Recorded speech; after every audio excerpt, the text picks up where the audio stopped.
Welcome to the Dastardly Dingoes podcast, a show that celebrates all things nerdy.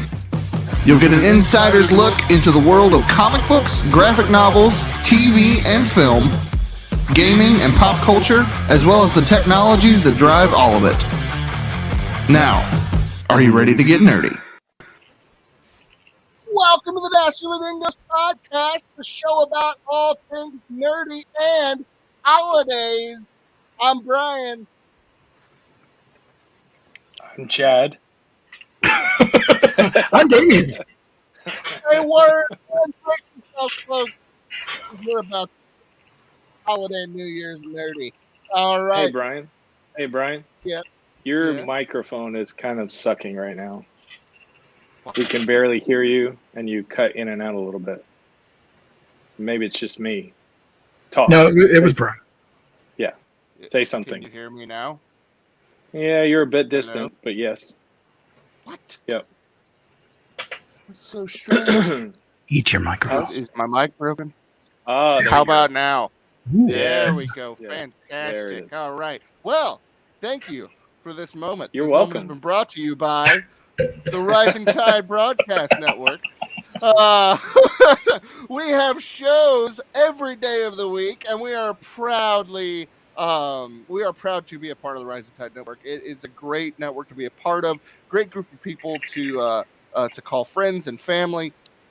We got shows about everything, guys. We've got shows about drinks, comics, science, ridiculousness, and encouragement for creators. And it is just a great place to be. Tune in to all of these shows Monday through Sunday. Take a screenshot and tune in. And now, without further ado, I believe we have some friends waiting in backstage to bring out. And as I What? bring them in, I'm going to have No them way. introduce themselves. First and foremost, we have the Pro Slayer, Eric Hawkins. Hello, sir. Hello. Why don't you- Sorry, I'll I give just you- got a notification. I gotta go watch the Dastardly Dingoes. Oh, okay. We'll see you later. So go subscribe and you get notifications too. Awesome. There you Eric, tell go. us who you are Good one, and how Eric. amazing you are and where to follow you. I am super amazing. I'm Eric S. Hawkins. I'm the creator of the Zombieful World of Oz. I'm an independent comic book creator. And I'm often on a pro drawing show with Mike S. Miller and some other pros, and I go over there and beat their butts in drawing competitions. Yeah, you do. Nice. All right. And next on the list is the wonderful, the amazing, the studious Clyde Hall. Sir, tell us why you are so amazing and where we can find you. I'm amazing because I have a snow globe in my glass. Ooh, That's so cool. that's awesome. But besides that, and all of my Yes. holiday Shakespearean trappings, I am Clyde Hall, self-described elder statesman of geekery, because I have loved comics since before they were cool. I've loved writing fan fiction and RPG adventures before they were stepping stones to professional careers. I've loved B-movies before they, well, even if they never really became cool, except as episodes of Mystery Science 3000, I love them anyway. Yes. Now, I am an independent author, an award-winning audio drama scriptwriter, and a contributing writer at Stormgate Press. I am a fifth of smooth, easy-sipping comics review goodness, along with my friends and comic pros, Eric S. Hawkins, Brian K. Morris, Joe D Mcphee, and Brian Rodman at Comic Book Spectrum. Wonderful. Thank you so much, Clyde. And next we have the amazing, the wonderful, the extremely talented Joe D Mcphee. Tell us who you are, sir, and where to find all of your goodness. Joe D Mcphee, Illinois Institute of Technology, backup quarterback for your Comic Book Spectrum. However, starting quarterback from the Dastardly Small Press Publisher. I'm actually a comic book creator known for the title Amazonia, which is the banner that's behind me here, as well as AWF and Primetime Saturday Night. You can catch me normally from the Dastardly Small Press Publisher every Saturday, 9 o'clock Central Standard Time, as opposed to And every once in a while, you can catch me on Comic Book Spectrum with every last one of the guys that introduced themselves, including Brian Rodman on Thursdays. Awesome. Thanks so much, Joe. And folks, we found a homeless Santa on the street, and we felt bad for him, so we felt we should probably let him in. And sir, kind sir, let us interrupt. Holy crap! You all right there? Hi. You Yeah, okay? we're Why fine. don't you tell us who you are?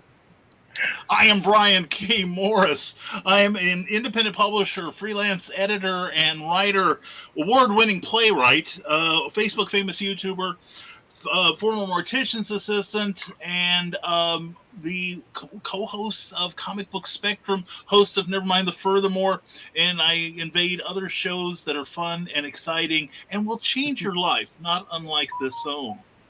So anyway, I'm pleased to be here. I'm also I write comics. Yeah, I could go on for hours and hours and probably will. Keep going. Sorry, it was a slip of my finger. Yeah, it's all content. But anyway, no, I write comics, I write books. I've got a book coming out that's based on the comic.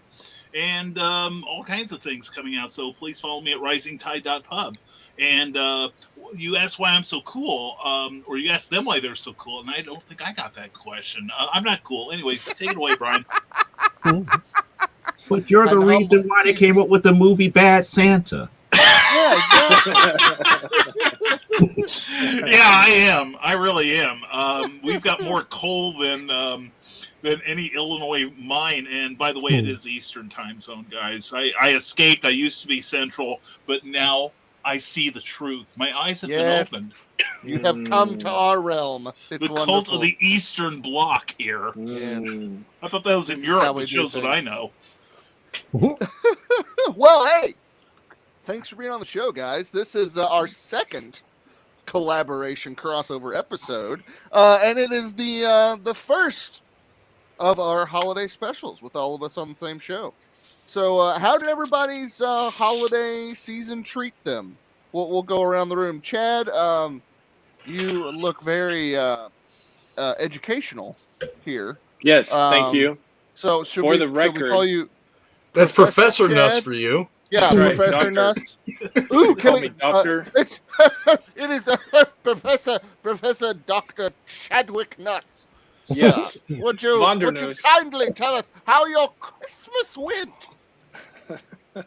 For the record, I am wearing this out of spite for Brian Rodman, and his he suggested we wear something tacky, so I wanted to actually look nice. So I'm dressing festive. I've got my red tie on, and of course my Santa hat here, and my long white beard, just like Santa Claus. So anyhow, and no pants. That's right.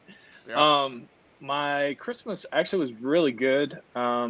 We have a few things I'll talk about when we get into more of the details of Christmas and stuff, what we do, but we have a few traditions we like to do every year. I got to see family and got some cool little gifts and some cool things we're doing this year. So yeah, it was good. Good. How about you, Damien? It was all right. All right. Wouldn't How about you, Jim? My son was sick. Oh, that's right. Yeah. Yeah. They've officially gotten a clear negative test for Good. COVID. So they're good. Good. At least I did get to see him the Sunday. Yeah. So I got to I waited to have Christmas till Sunday. Okay. I went places, I did things. It wasn't Christmas till I saw my kid and my grand. Yeah. Totally understandable, man. Joe, how about you? Shoot, it was a day off outside of doing my own show that Christmas Day. If you haven't watched it, go watch it right here on YouTube. Yeah. Again, per a certain BKM, always be promoting. Oh, very nice. Clyde, how about yourself, sir? We had a low-key kind of holiday, but my wife, Ginny, got me about 99.9% of a new cosplay outfit that I'm hoping to get to premiere this year. And then I found the other 0.1% online and went, there, now we're complete. So I've been wanting to do a villain for a long time, and I don't fit. Some villains, there's many versions, cosplay of them. And this is not one that I see very much. but it fits me. So, and she did a great job of getting stuff. Interesting. Yeah, so that was. Are you gonna have a grand reveal so that we can see this cosplay? Yeah, I may do that just to try it out at some point. I usually keep it pretty low key until an event, but with the way things have been going the last 2 years, I may just do a reveal online. I've also got a online convention coming up in January, and if they have a cosplay, I will probably wear it and show up with it. But I'm really excited. It's one of those that I think will be a lot of fun, although it is once again the wrong color for June in Metropolis. Uh-oh. It's a kind of dark outfit, so Oh yeah, that'll No, suck dude. all the Zorblade. sunbeams right to you. yeah. But she did a great job of finding all of the different parts to it, and here in the last few years we've seen a live action iteration of this character, and a lot of times I've seen cosplayers who were young do it, but the iteration on screen is an older person. So I'm like, I can do this. I think I could fit this. Okay. So, but apart from that, I got to spend some time with my daughter and her family watching Hawkeye. Ooh, nice. Yeah, it was that's a really, really nice kind of a bow on the year of 2021 from Marvel Studios and Disney Plus. We just really enjoyed it. So I'd seen the episodes before, but I got to see them like a reveal, see all their expressions. That was fun. Those were the two of the highlights of my year. Nice. Very cool. Eric, how about you? I mean, what? Huh? Despite life being crap since October, it wasn't bad. My son came down the week before Christmas because his birthday's on the 19th, so he came down from Michigan with his family. We went and saw Spider-Man and had Christmas with his kids while he was in town. Then came this week, and then today is my first day back to work since Wednesday. We've been off since then, so yeah, it's kind of hard to go back to work today. Well, to that desk over there, but waking up early was the hard part. I was like, oh man. Christmas was good. I mean, all the kids came over. All the kids got along. All their spouses and grandchildren everywhere, and it was good. It was good. I got some cool gifts. I'm pretty excited about. Very nice. All right. Oh, and then Brian. my wife's birthday was Monday. That's right. Oh, fantastic. Happy belated birthday. Yes. Hey, Jennifer.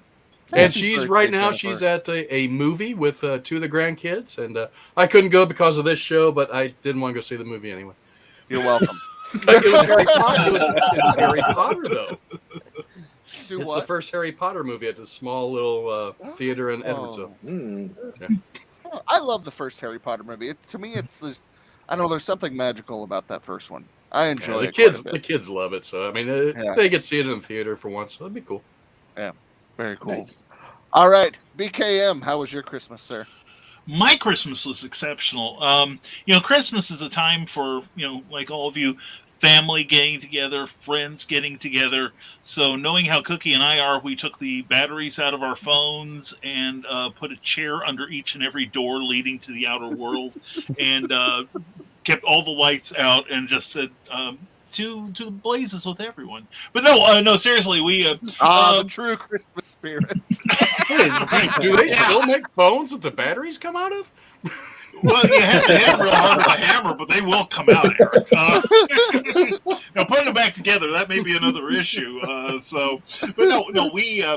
We got to spend 3 days with each other after she had been working 16 consecutive days at her job. Gross. Yeah, some were 12 hours or so, and my job was for the last 3 weeks is basically keep Cookie alive. But no, we had a good time. We to get into the spirit of the Christmas, we were watching Frankenstein films most of the time. All the old Universal horror films. Oh, and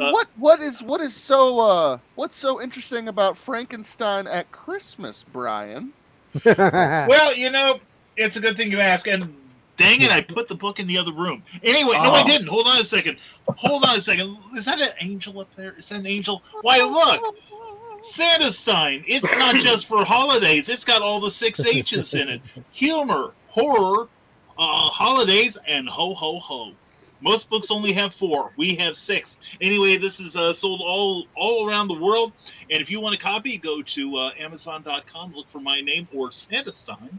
It's a tale of holiday horror told with much inappropriate humor. Hey, can you imagine a movie where the screenplay is by Douglas Adams and directed by Tim Burton? I can too. This isn't like that, but anyway, it is funny. But anyway, so yeah, thank you. Hashtag always promote too. Thank you for the setup. And honestly, I do have to say, it is. I was belly laughing on page 2 of that book. It's a very funny book. I love it. Wait till you get to 3, man. I'm telling you, you will have to have surgery. I'll get there one day. I don't know. So I was laughing so hard I had an asthma attack. I had to put the book down. My job is done. No. We had an exceptional weekend. We did phone people. We did go on the interwebs occasionally and drank a whole lot of coffee. Thank you, Damien. Thank you, Charles. Thank you. Everyone gave me coffee for some reason. I don't know why they think I'm fond of coffee, but no clue. Anyway, Not a clue. So that was my holiday. Awesome. Well, Nice. Before we jump in to our favorite holiday comics, we'll start there first. Before we do that, let's jump into some comments because we've got quite a few people wanting to talk to us for some reason. And Donna Carlene sneaks in the back, finds a seat, and gets out her puff corn and says, "This should be good." Oh, you have no idea, madam. Ted Davies says, "Let's get this thing going." Hello, everyone. Coffee and beer has been brought. And that's amazing. Sarah, hello, madam. Hello, Carl. Everyone's saying hello to each other. Hello. Ignoring us. Exactly right. We don't need to even be here. And Carl says, "Sorry to be almost late. Was talking to another writer, out of changing careers." Oh, well done, sir. Yeah. Hopefully it sticks. So let's see, we've got some more comments. Everybody, Wait, he talked a writer into changing careers? out of it. Oh, okay. Yeah. Wow. Eric's like, "No, don't do Dude, that." you suck. Get out of this game. That is the one thing I've never told any creator, that you are god awful. It's so bad. And lightning should strike whichever appendage you use to create this tripe. I'm not fussy which one. I've never said that to anyone. I know some people I could have said it to, but I was nice. Oh, man. And Sarah asks the question, are they having their own convo while we're having ours? Yes. Yes, we are. We always are. Just so you know. Carl says, "Scanner for ambulance and fire calls is going wild here. People forgot how to drive on snow and ice." Well, you know what? It's nice to have snow and ice around, though. Right now, we're swimming in, Hawaiian Christmas over here. Yeah, it was like 70 on Christmas Day. 72 degrees in Louisville. Yeah. It's a record-breaking heat wave in December, and it angers my soul. And Sarah says, "We got thunderstorms in Cole County. Carl, Mother Nature is bipolar in the Midwest." Yes, apparently, because when you guys are getting snow, some of us are getting thunderstorms, others are getting this heat wave. It's ridiculous. And we had tornadoes this month too. Crazy. Oh yeah, we had terrible tornadoes earlier this month. Sarah says, "Nice resume, Clyde." Thank you. I second that. She also says, "Hello, I guess, to Eric's desk." Oh no, desk. Joe. Sorry. That's me. Yeah. That's me. Saturday nights at 10 p.m. Eastern. Yes. Go 9 check out o'clock the Central show. Standard. Go check out the Christmas show. Central because it's awful. Standard. There's the keyword. Standard. Standard. Which is low. Eastern, yes, very low. Eastern is where you want to be. Trust me. Tell that to everybody that's on the Pacific Coast. Oh yeah, that's the low one right there. Carl Witzman says comedy hurts, and it does. Sarah's screaming at Brian viciously and angrily, so much so that I guess he found that attractive and wonderful. Look at that. And Yeah, Molly it's kind of Daniels like says, yelling like the Beatles, like. "Oh yeah, Yeah. Yeah. Molly Daniels is listening on the sly from the evil evening job. Yes, curse it as you will. Ted says, "What a motley crew, loving misfits." Absolutely, Yes. we own that proudly. Mhm. Carl says, "And they seem mostly sober." Ted, which is suspicious. Well, either we're sober or we have drank so much that we become sober. As Brian takes a swig. And Rick says, "Good evening, all." Hello, sir. Ted agrees with Carl. Carl says, "Oh, that's good news, Damien." That yes, about your son not having COVID anymore. And Rick says, "I see BKM is at the bottom of the screen, trying to say he's at the bottom of the barrel." Nay, I'm saying he's the foundation of the entire network. Is what I'm saying with that placement. He's at the bottom of the pyramid scheme.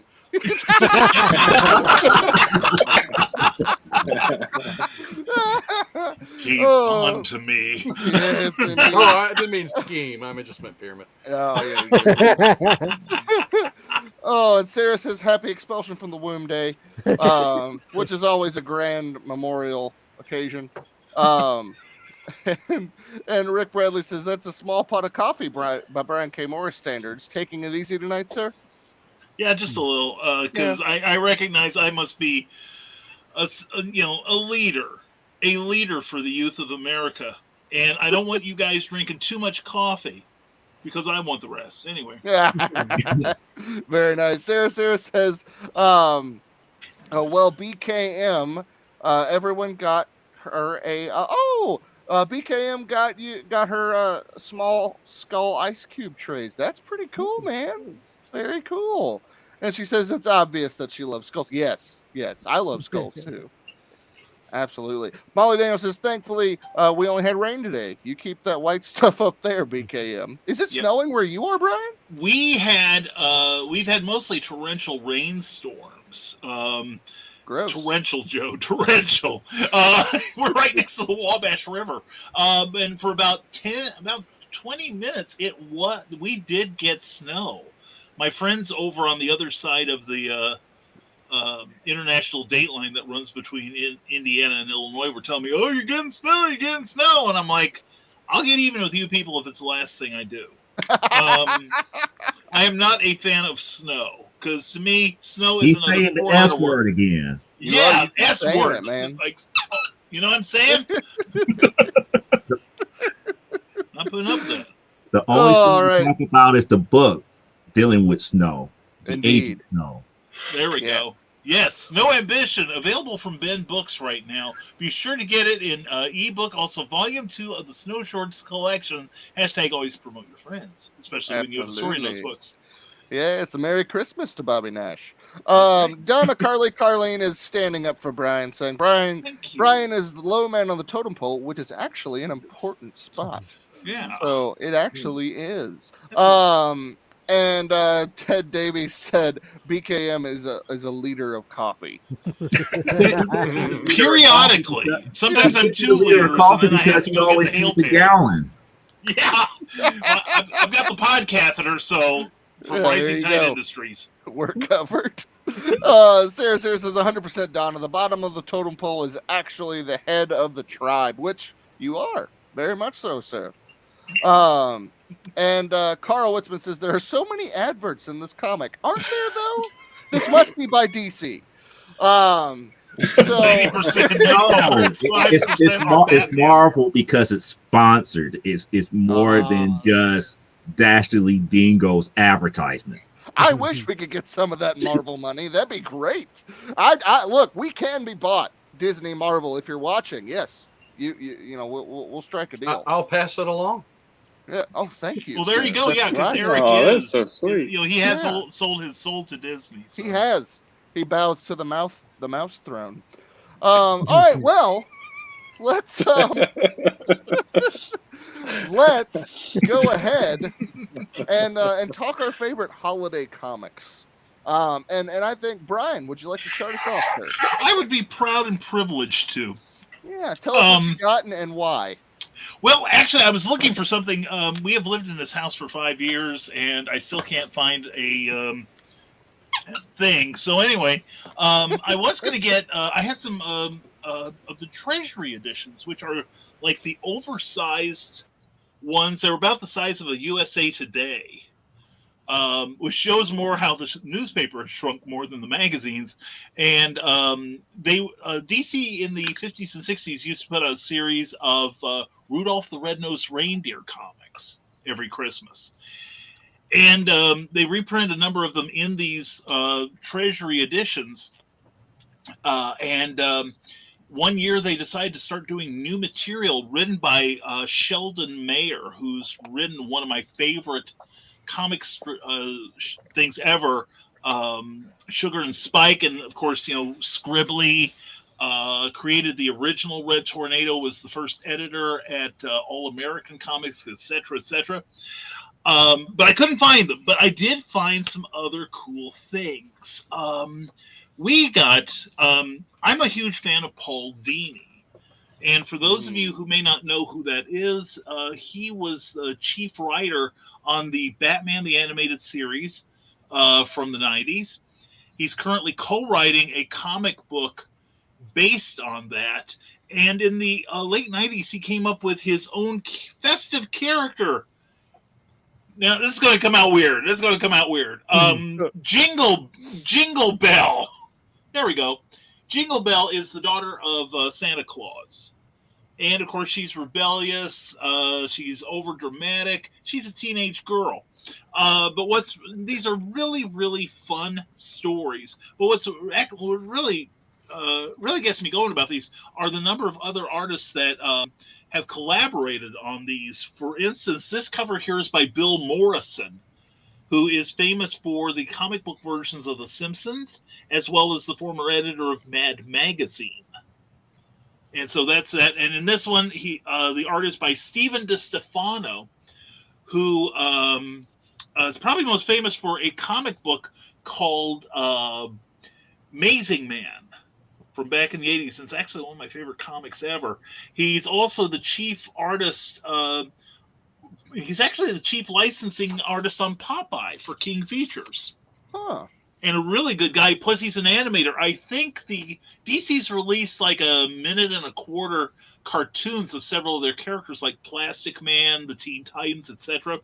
And I think he's doing the Plastic Man one. So anyway, there's also pinups by Evan Dorkin, who created Milk and Cheese dairy products gone bad. I'm not joking about that one either. Plus, no, that's a real comic. Milky. I know. It It's so funny. Thank you. And it is funny. That's where I picked up the phrase. Remember, kids, Milk and Cheese are experienced comic book characters. Do not attempt any of their stunts at home. Oh, what the heck? Give it a whirl. Anyway, and also other Jay Bone drew this one. Jay Bone has done like a lot of independent comics and also some of the Batman animated things. This has a cover. Boy, is that provocative. Anyway, it has a cover by Frank Cho. Frank Cho, who knows a thing or two about drawing purty girls. And this book also, this issue, Jingle Bells All-Star Holiday Hullabaloo, also has art by China Cluxton Major, Shane Glynns, Sergio Aragonis, and Jeff Smith of Bone. And then we have just get this for the art. The comics are incredible too. Greg Horn did this cover. And there's also a cover by Alex Ross. Oh, nice. Ooh. Yeah, but they're real light. They're really funny.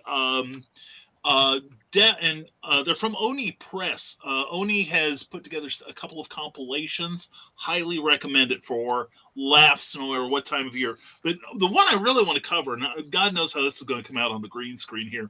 DC Comics presents number 67. Superman meets Santa Claus. The only two characters that can probably travel around, visit every kid within 24 hours. The story is by Nelson Bridwell, one of the most underrated writers in comics, I feel. Former writer of Super Friends comics. Good stuff. And Len Wein, who created Swamp Thing and a whole bunch of other great characters for both DC and Marvel. And one of the best by many fans' estimations, art teams Kurt Swan and Murphy Anderson.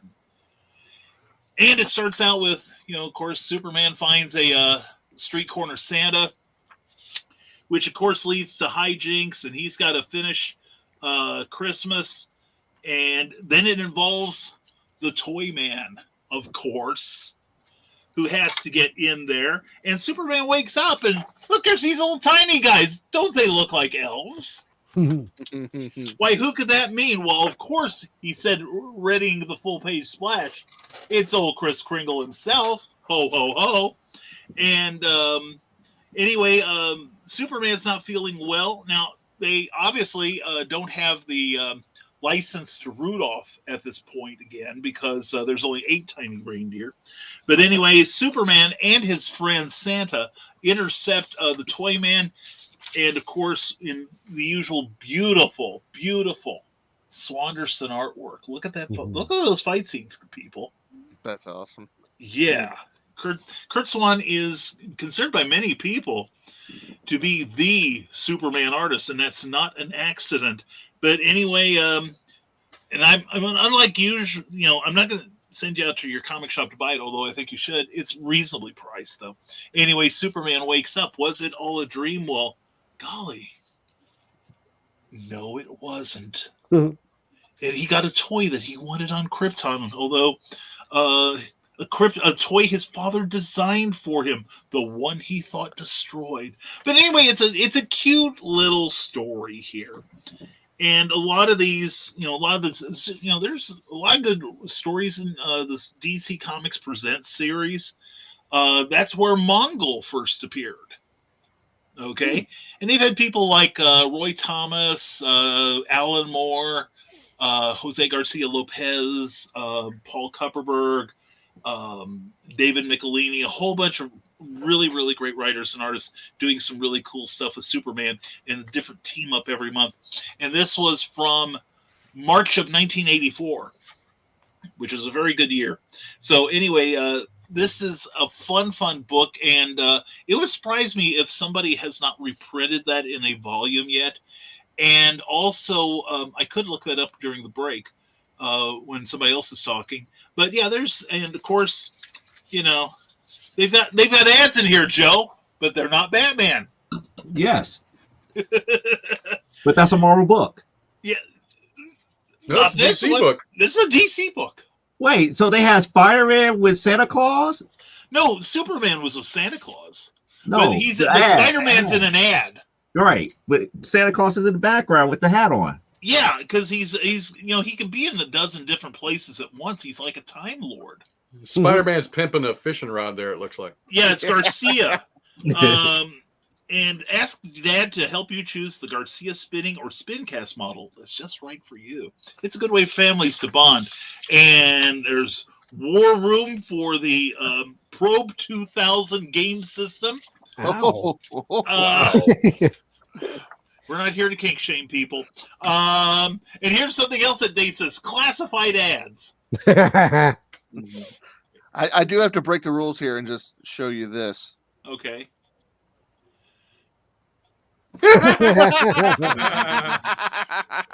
Because Ted, they're the only things worth reading.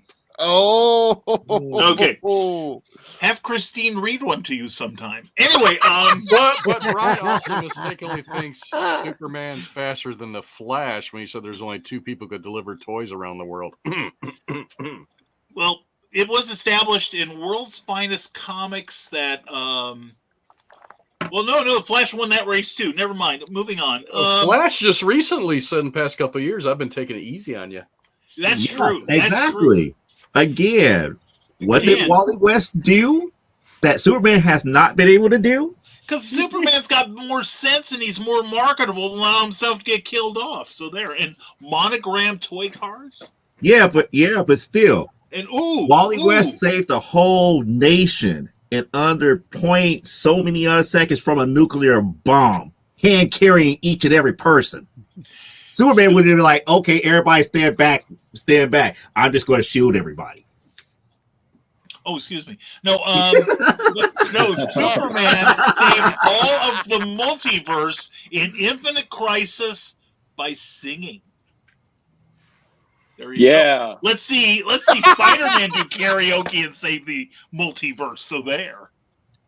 Chad, thank you for your contribution face. there. I think Brian's falling asleep at the wheel. He's just going to keep me here all night. Hi everyone, welcome to Nevermind the Furthermore. No, I didn't know. I thought Flash. I didn't know you were done. All right, well, let's thank you, Brian. That was awesome, and I thoroughly enjoyed the argument there at the end. That was my favorite part. And let's jump back into the comments for a minute. Molly Daniels says BKM knows all about a spicy book to keep you warm on these cold nights. Yes, I'll just leave that there. Ted Davies says it's great to see some of my favorite creators on one show. Just saying. Well, thank you. What show was that? Yeah, I don't know. It's weird. I wonder what he was watching. Rick Bradley says, well, I was going to say he is far from the bottom of the barrel, but since he wasn't put there for that reason, I'll let his placement slide. Well, thank you, Rick. Thank you very much. Sarah says, OMG, with the ad complaints that end up with a high rating by the end. Confusing. I get that 11 out of 12, so there. Yeah, there you go. Molly Daniels says, Brian R. Nebulizer has made it from under the tree to my bedside table. Enjoy, madam. And then you can join the folderol of people harassing me for issue 2. Yeah, where is issue 2? Yes, Issue 2. Sarah's coming in 2022. Sarah says, I found out that Joe Hill has a few more books out than only the Lock and Key books. Yes. It was a drool moment of wanting all of those books. And Brian Carl wants to know if there are pinups of Jingle Bell. Let's see. I believe there are. Well, first of all, go ahead and desecrate your cover. Gross. We're not here to judge. But yeah, there have been some. Let's see. I have to figure out which issue. Well, and of course, there's the big splash there. Okay. Yeah. So that's almost one. I did see one by Evan Dorkin, and by the way, the Sergio Aragonis story was also written by Mark Evanier and lettered by Stan Sakai. The Gru team. And, well, here's the nice thing. Oh, here, hold on. Let me bring that up there. Out of here until next year. She reminds me of Spider-Gwen a little bit in that. A little bit. But, this is upside down. No wonder I couldn't tell. Anyway, but one of these has an Evan Dorkin pinup. Oh, here we go. Ho, ho, holy terror. And she's checking the list. Checking it twice. It's the Jingley Xmas wish list. Number 1, World Anarchy. 2, $1 bajillion. 3, lots of comics. 4, to be adopted by the Tooth Fairy. And 5, an airtight alibi. I think that's something we all could use. And there's just all kinds of wonderment in here. All these issues, and I think there were 16 in all. I did some research for once. Oh yeah, here we go. Here's a couple here. Couple pinups. Oh, nice. Yeah. See? And there we go. And yeah, I know. Rad Publishing. I waited till you were sitting down. And a one-page strip here on the back. So yeah, cool stuff. Awesome. And Ted Davies has an excellent comeback saying that she lives with a Superman. She doesn't need the comic. Well done, Tate. Well done, yeah. Ted. Rick agrees. Nick Talkert says, but Batman saves Zatanna by singing, and it was better. Well, he did save Zatanna, and Batman does have a better singing voice, as evidenced in Batman number 218 or 9, I think it was. But anyway, it was a story by Mike Friedrich and Neil Adams, which I almost brought on here too, if I could have found that. My basement's a mess. You almost brought Neil Adams on here? Oh, we can't afford him, man. No, we can't. No, there's a reason I'm on here. I work cheap. But it was an old story about how, as Batman and the Gotham police were singing, oddly enough, crimes were sorting themselves out. Yeah. Nope. Does Yeah. not compute. My disbelief just hit the floor. I'm done. Well, Joe and I held off as long as we could. So. Yeah, exactly. I was gonna say, Carl says that wow, BKM versus Joe D fight only 30 minutes into the show. Nick says Flash Gordon is better than the Flash. He's alive, because Brian Bless says so. I yield the point. Yeah.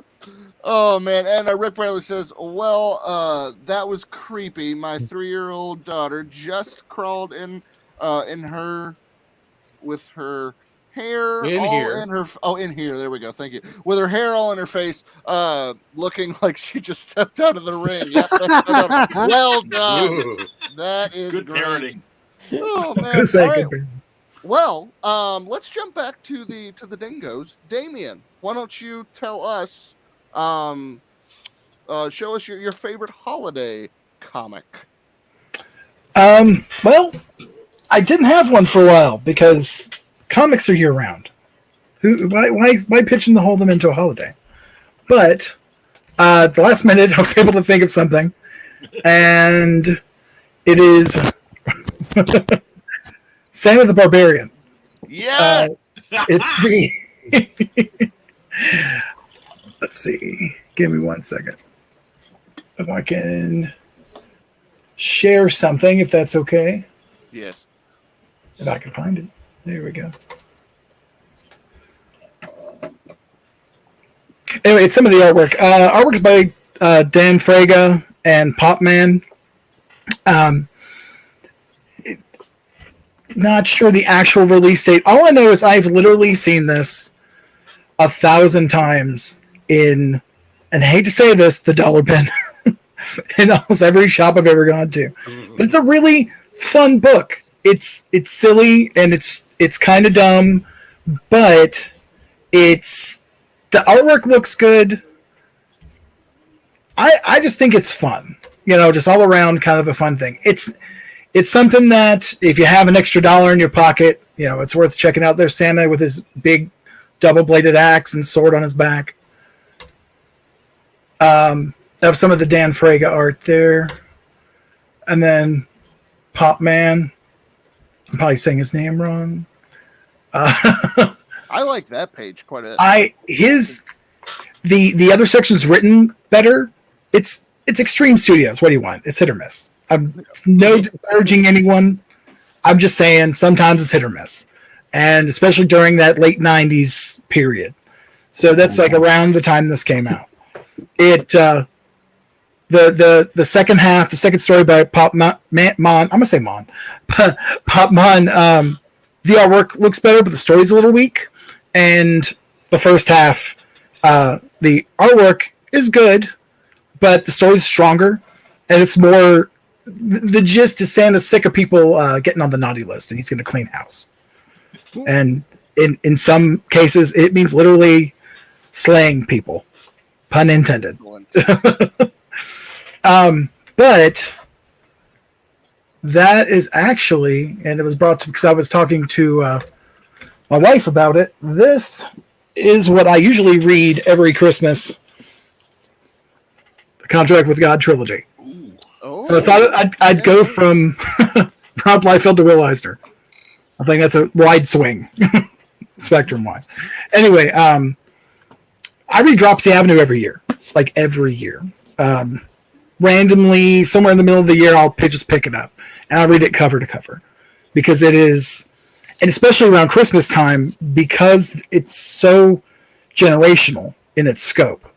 And you watch this farmland turn into city, into suburb, into the future. And you just follow these people's lives all the way through. I can't, better people have reviewed it than me, so please go read those or listen to them. But if you want just an excellent comic, something that you will enjoy no matter who you like, if you like modern comics, classic comics, whatever you like, you will like this. And this is the best version I've seen because it has all three. I have all three of these anyway. But then I got this for Christmas too. Somebody says, "Oh, you always read this at Christmas," and gave it to me, so I was quite excited by it. But it's one of the things my son gave me, actually. I say somebody. My son gave it to me. But I highly recommend. Everyone says it's kind of like Watchmen. Everybody reads Watchmen, or everybody says read Watchmen, and yeah, it's good. And everybody says, Will Eisner's this great creator, but until you actually sit down and read it, how do you know? Are you following the trend? Are you following what people are saying? This does not disappoint. Will Eisner does not disappoint anytime. Anything I've read of his. The art is amazing. I like reading his art books. Like, they're fun to read. They just to flip through and read, as well as, learn from. So get this. Go ahead and get it. I have nothing to promote, so I'm going to promote this. There you go. Thanks, man. Actually, no joke. Like, absolutely not taking away anything that the King Jack Kirby did for comics, because he's brilliant and amazing. But Will Eisner, I actually put Will Eisner in the spot that a lot of people put Jack Kirby in, just because me personally, Will Eisner did a lot more for me in comics than Jack Kirby did personally for me. So yeah. Oh, hello, Eric. How are you? Can we have a special episode highlighting all of Damien's pops back there sometime? I think that would be great. Because I saw a couple chases, and I know I saw Run DMC back there too. Oh yeah. Let's just do a brief tour really quick. Why don't you? There you go. It's messy. Just deal with it. Oh, I know. I understand. Look at There's those. I've got Run DMC and some WandaVision behind me. I've got all of my. These are all Marvel Cinematic. Oh wow! I've got all my Spider-Man are over here. Oh my god! Whoa! I've got some of the open ones.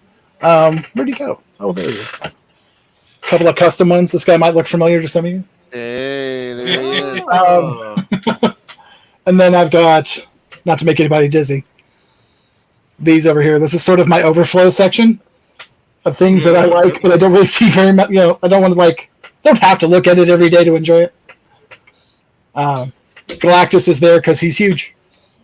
As soon as I find another shelf I can put up, I'm going to have Galactus and the Fantastic Four all out of box. Oh, that is awesome. Look, I just got this one.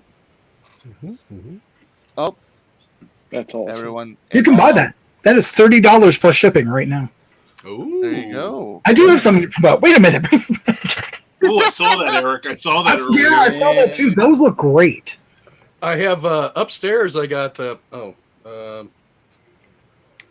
Guns N' Roses, the Appetite for Destruction album. So they're in their skulls, and nice. This is it won't go high enough, but yeah, they're a couple deep up there. They go across the room too. Yeah. IKEA. Wow. IKEA makes really nice floating shelves.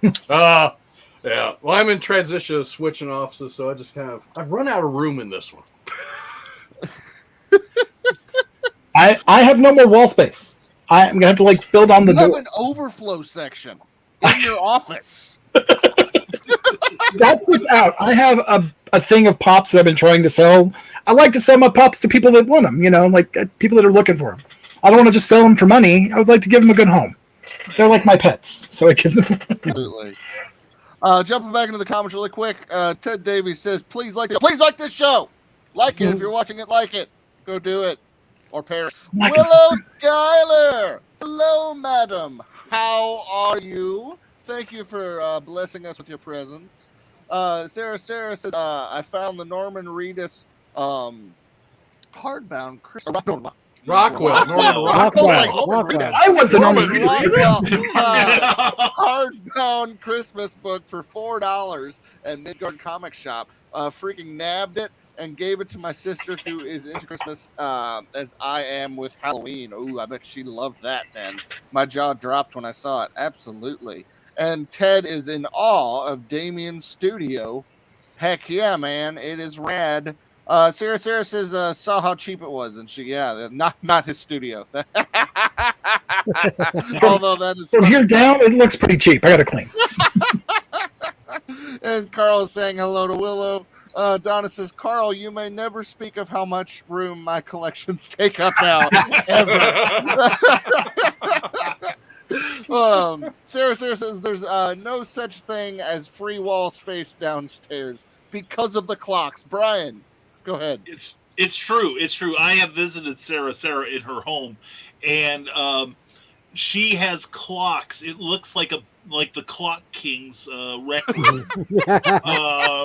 I've heard the legend.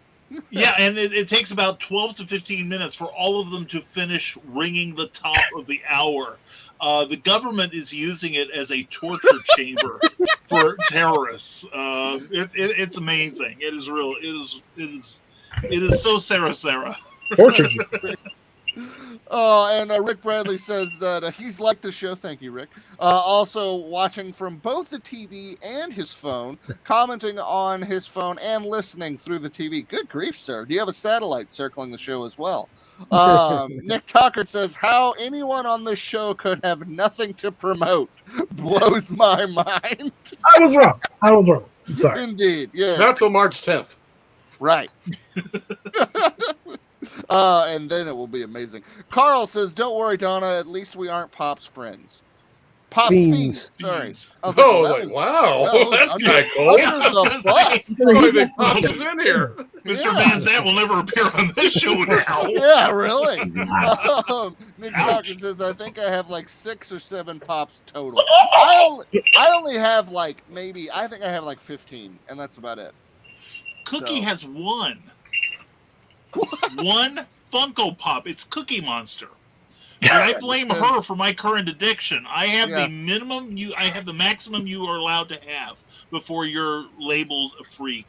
And that is, I think it's now up to about 17. So I only have 164. You made me sad. And Damien's wife Lauren has chimed in to say, thank your lucky stars, Carl. I'm on a strict pop-free diet now. I cannot get them unless they're specifically for a collection we both collect. Or she lets me in my Spider-Man. That was my excuse to buy Pops during the past few weeks. Anytime I went to the comic shop, I picked up some of the new Christmas-themed Pops for my wife because she likes to decorate Christmas. So I got the new Winnie the Pooh, Eeyore, Tigger, Piglet. I missed Winnie. Then I got her some of the Mickey Mouse ones, and they had a new Santa and Mrs. Claus Pop. Nice. But honey, I got it for you. That's kept me alive for And years. the do-it-yourself painted Grinch Pop. Oh, nice. Very nice. Very cool. Interesting. Sarah says, between the clocks and her AC, it sounds like the end of the world. Her air conditioner sounds like a Hellgate opening up. Oh, Rick Bradley says, I swore off Pops, and then they came out with D&D ones. Yep, I just recently bought Strad von Zarovich. There you go. And the War Duke. Wow, yes. If you pay for shipping, I was going to say, sorry, I mean, if you pay for shipping, I will give you my Beholder, and it has with a die. Oh. It's con exclusive. I can't sell it. I'd rather go to somebody that wants it. Send him a picture. Pics are coming, Rick. There you go. Rick picks. And Carl says, we have a large enough Star Trek collection. They have Star Trek Pops. Yeah, they do. They have plenty of current them. ones, yeah. Yep. Only Hellboy or BPRD Pops for Ted Davies. Yes, I have the same. But Chriser has Maleficent and Rocket the Raccoon Pops. Very, very cool. Donna Carleen says, we have no pop thingies, but I have 2 rooms of cobalt glassware, and we have a nice Coke collection. Ooh, that's cool. Oh, nice. That is Oh, nice. I like Coke collections. Beautiful. Those are like we talking about the drugs, right? Me too. Including all the holiday semis. Oh, that's so. I love the holiday Coke semis. That's super cool. Nick Tucker says, I did get a Chernobog Pop for late Christmas. Very, very cool. Sarah says, I have something for you, BKM, and I can't keep it a secret. Superman Funko Pop pin for your Fez. That's so cool, Sarah. The other presents aren't a secret. This night is made. Oh, I'm driving to Illinois now. Oh, thank you, there sweetheart. Rick Bradley wants the Beholder in all caps. He wants to be in the eye of the Beholder. Oh, there we go. All right, let's jump back into a holiday comic review. D Mcphee, would you be so kind as to share your favorite holiday comics? Don't really have a favorite holiday comic, but the only one that I'm going to mention here, and I'm about to share the cover to it, if I can go ahead and do this real quick. Where is it? Oh, there it is. And it's like the only thing that came to my mind when we talk about this topic as a whole. And there it is. It is Sensational She-Hulk number 8, which is a weird issue because it's the first time that I know that Saint Nick, aka Santa Claus, is actually done as a detective. And he's pretty much there to help the lowly defending attorney to help solve the case before she can prove that her victim is innocent. However, we all know that during the John Byrne run of the Sensational She-Hulk, there's a lot of parody that's involved in it. So that's kind of like the only one. It's not Christmassy as far as like, oh, we're celebrating the Christmas spirit. It was just more along the lines that it had that Christmas element. It's like, yeah, Santa Claus is going to help you solve this case. Yeah, and that's the thing. Like, I also like what Damien did with. It's not just necessarily holiday books, but also books that you read around this time of year. So yeah, I like that, Jody. That's cool. Yep. I like how Batman's Santa face, looks right? in this. What'd you say, Eric? This book is a slap in Batman's face, right? That's right. The Yeah, world's greatest clearly detective. Santa Yeah. is the Yes. world's greatest detective. He got ranked. Oh man, that's super cool, Jody. Yep. I like that. All right, well, I guess, Chad, what do you have? Tell us something. Okay. Well, I have the only comic that you really need to worry about at Christmas. All right, The and that's best enough from comic Chad Nuss. that has come out Yeah. in the month of December would be the Silent Clue. Now, Oh my goodness. Hashtag. always promote. I will make an honorable mention, and this is not a Christmas comic, but one of my favorite comics that came out this year. We only find them when they're dead. And I'm very excited about the return of Saga. Yes. Coming out this month. But back to this. So this book here is coming out. It's actually at the printer right now. And so this makes it technically a Christmas book. It's a beautiful story, wonderful art, and very engaging sci-fi comic about two flawed heroes trying to find the meaning of life, which is really a Christmas theme if I've ever heard one. So, you wanted to see some pinups, you say? No, we Absolutely. So let's see here. We have here's a fun little pinup there, and let's see. Here's another pinup here. Here, bring that closer, Chad. Oh, sorry. Yeah. Is that close enough for you? Yeah, that's good. And then Yeah, closer so we can read the copy and we don't have to buy the book. I already bought the book. It's too late. And I'll show a couple more pictures just for fun, and then you can move on to another one. Here, no, bring that closer in. Ooh. I'm as close as I can. What do you you're want? not. Like there this? you go. Look at that crack. There it is. Jeez. Those are some beautiful explosions. I hate Yeah. those explosives, but those are beautiful. Yeah. But Eric, I haven't I mean, seen as any... pretty as an explosion can get, I guess. There's I mean, no sound effects though. Yeah, no sound effects, What? no Yay. horse skeletons. So, yeah, that's. So Chad, I'm seeing a comic book page on one side, and then I'm seeing prose on the other. What's going on there? That's why I say, Yes. is this a comic book or is this an illustrated story? There's a Big big little book. Well, what I'm trying Yeah, to big do with little this book, what I'm trying to do with my series is combine comic book storytelling and literature, because I love the comic book story format, and I want to try something different with every book. So the first book right here, hashtag always promote, is more of traditional comic book storytelling. With this one, I combine comic book storytelling with narrative, and then the last section is poetry. And then I put a little appendix that gives the interpretation of the poetry for if you don't catch all the meaning and everything. So there's a lot of reading in this book, a lot of world building. The first section, as I said before, is it's straight narrative. And so I put a map in there too. It's just kind of a background on the history of the planet that they're on and some background information on one of the main bad guys in the story.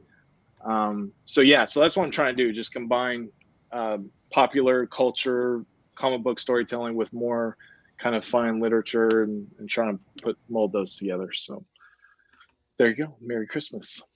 Very cool. Nice. Oh, I'm sorry. I forgot what show we're on. That sucked, Chad. Yes! Who's going to throw that? Chad, would you kindly throw that across the room for Eric and myself? Yeah, sure. No problem. When I get that in the mail soon, I don't know what I'm going to do with it. Just read it, and then you can do whatever you want with it. I don't care. Yeah, he got your money. It looks like it'd break my window or go through a wall. It's so thick, though. I can't It throw is it. nice. It is. I have the first one in hardback, and it's a good presentation. It looks very, very nice. Thank you. Very Yeah. nice indeed. And that's the only compliment you're getting from me today. You're so sweet. Yeah. So let's jump back into the comments. Brian, Sarah says that you are so welcome, sir. Thank you. And Nick Tucker says, I love that there is a beholder pop. My wife usually forbids anything that would be a boss monster in D&D. Molly Daniels says, my Star Wars collection is in my cedar chest. 2 character storage containers, the clock, and possibly the original books, including the movie phone comic, the cards, and the Return of the Jedi calendar. Ooh, very cool. Nice. Nicholas Tockard says, so Joe D doesn't have a holiday comic. Guess it's a chance to plan to make a new one for next year. There you go. Very nice. And Rick says that he loved the She-Hulk comics. She broke the fourth wall before Deadpool. Yeah, that's I was gonna say that's go ahead. No, I'm about to say she was the first modern character that ever did it.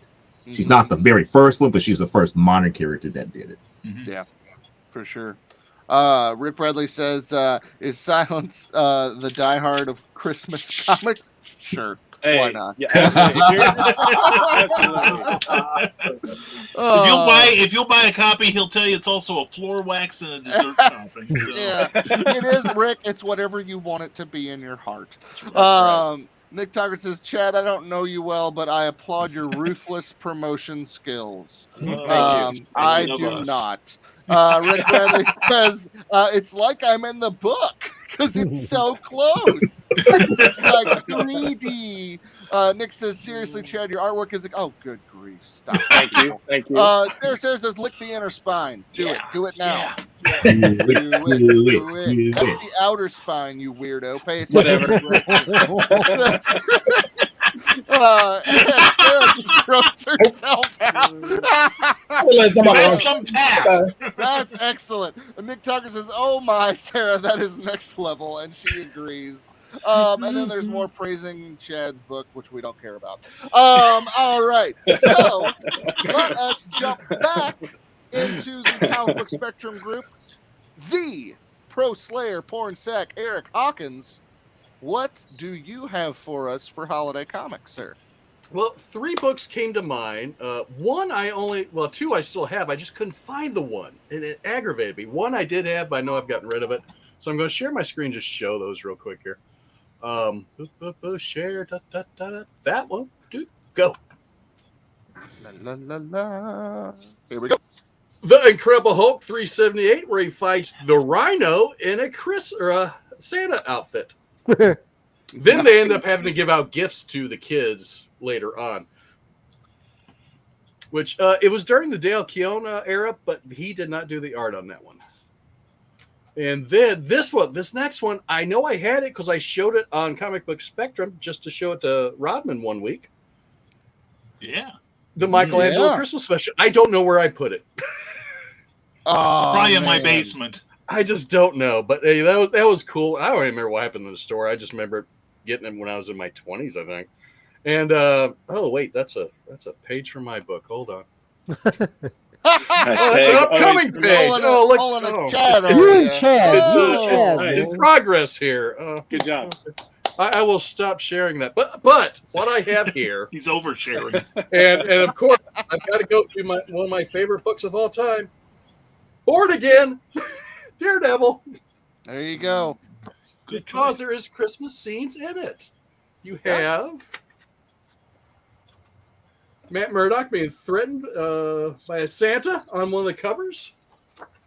And then I believe he ends up getting stabbed by that Santa. This Santa right here. Closer. Yeah, Brian. Closer. Oh, I'm sorry, Eric. Yeah, wasn't it Turk in a Santa suit? There you I think it go. was just a Yeah, couple. Turk. Couple guys, yeah. Good grief. I'm Yeah, drunk. they mug the Santa guy. Then dress up as him and and stab old crazy. This is why Matt Murdock's still a little loopy. And there is a scene before that. It's in the same issue. Look, there's some caroling. Well, and Matt Murdock, living like a bum in the streets. He's having some rough times. And Foggy and I can't remember her name. Karen? No, it's not Karen. Karen's the one that sold his identity for drugs. Yep. It's a happy book, guys. Yeah, but she gets purse snatched there, and she, if I remember correctly, oh no, Foggy's the one that chucks the bowling ball at the guy's face. And it's Merry Christmas. So I just remember some Christmas scenes in this book. And I think most of the story takes place during the holiday season. Then it picks up in spring, I think, later on. But that's about it. I mean, I have some Christmas books, and they're just books, not really comics. Most of my comics, I don't remember when there is a Christmas story. I just remember these, and that was it. I never read the Lobo one where Lobo kills Santa Claus. Wish I would have. That was a good one. There's a That's fan film made some. That's really all I got. I mean, just, hey, if you don't have this book, pick it up. It is one of the best Daredevil stories ever. Excellent. Nice. All right. And I'm sorry, I accidentally kicked Joe out. I was trying to close his. I am terrible at that part. What did he I'm say? trying. I was trying to close his window that he shared with us, and it kicked both of them out.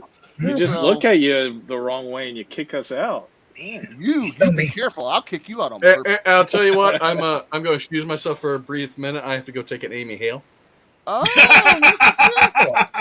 All right. Well, we'll just. And I will mute my camera. Oh, boo.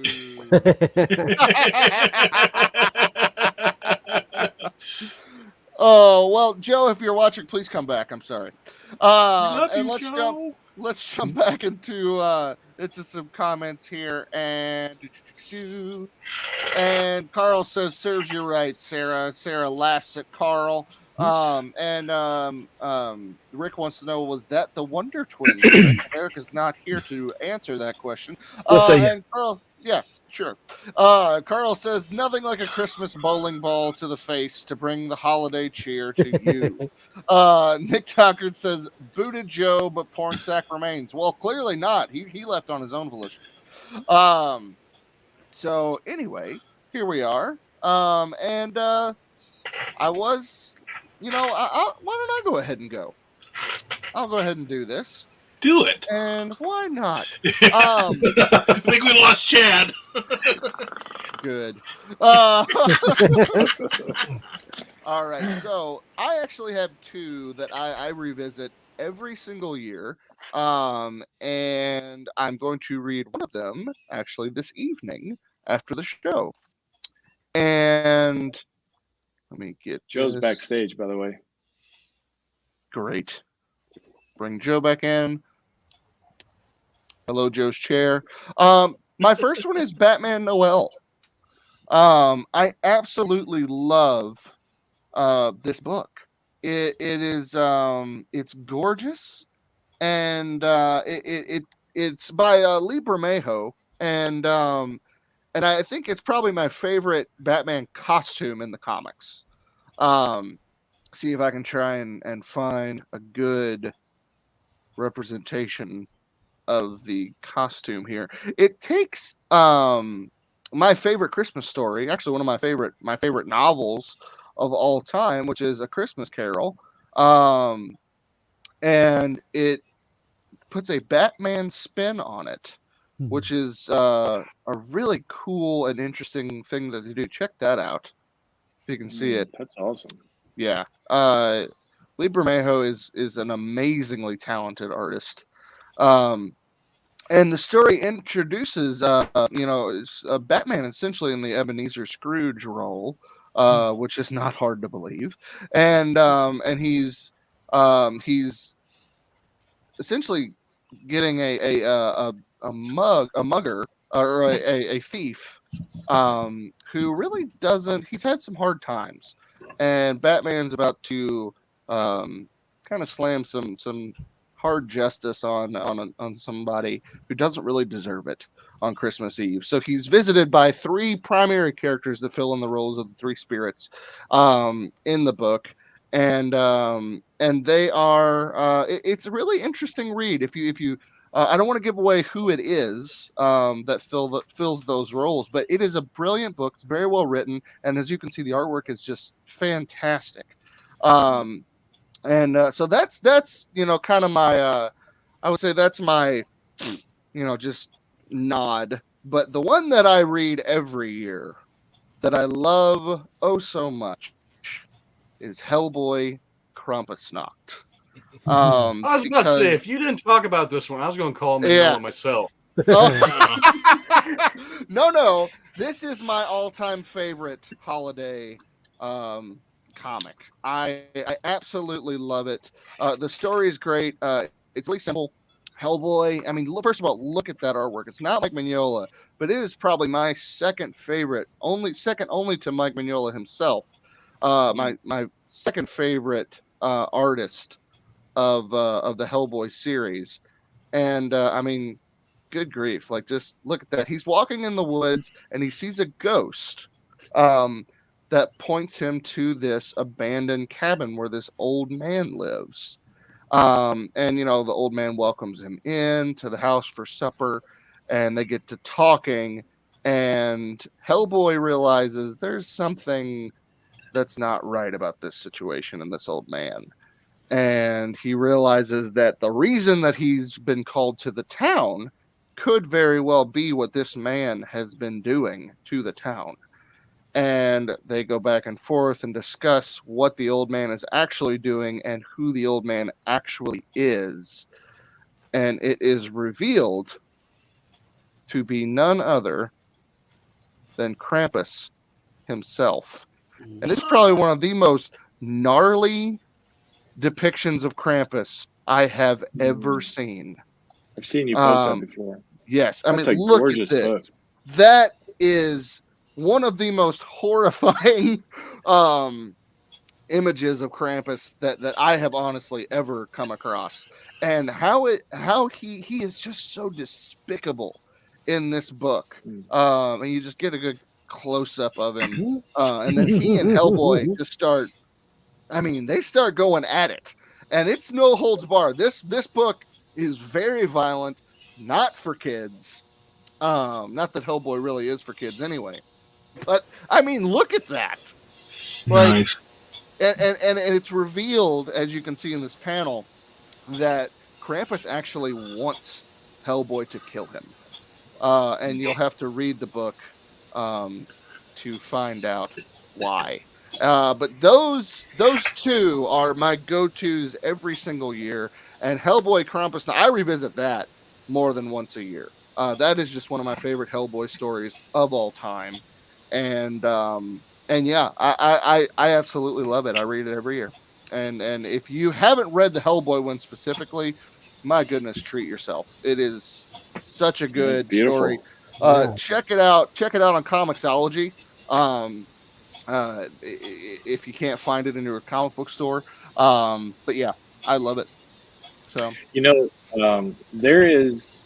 Well, first of all, I've already said it, but that book you showed is amazing. I'm definitely going to check that out for sure. There is a Christmas book that no one has mentioned yet, and I'm very interested to see if Clyde is going to. And if he doesn't, then I will do the grand reveal at the end, because all right. It's a pretty big one that no one said anything about yet. So we'll see. All right. Well, we have a couple comments to get through here before we go to the grand finale of Clyde Hall. Sarah says, check your messenger inbox, Facebook BKM, wink, wink. And Will do. and he Thanks. says, Rodman Hellboy at Christmas rocks. You know it, sir. Absolutely. And Sarah says, Rodman Hellboy Rabbit. Oh, good grief. All right, everyone, without further ado, the reason that you're actually tuning in tonight, the one, the only, Clyde Hall. Bring it home, sir. Okay. Well, let me name the runners up that I remember. I'm not really a big holiday bash where they have a compilation of holiday stories. Not a big reader of those kind of things. So I don't know if I'll hit the one that Chad was talking about or not, but some of them that I remember over the years, just because they were out there, different.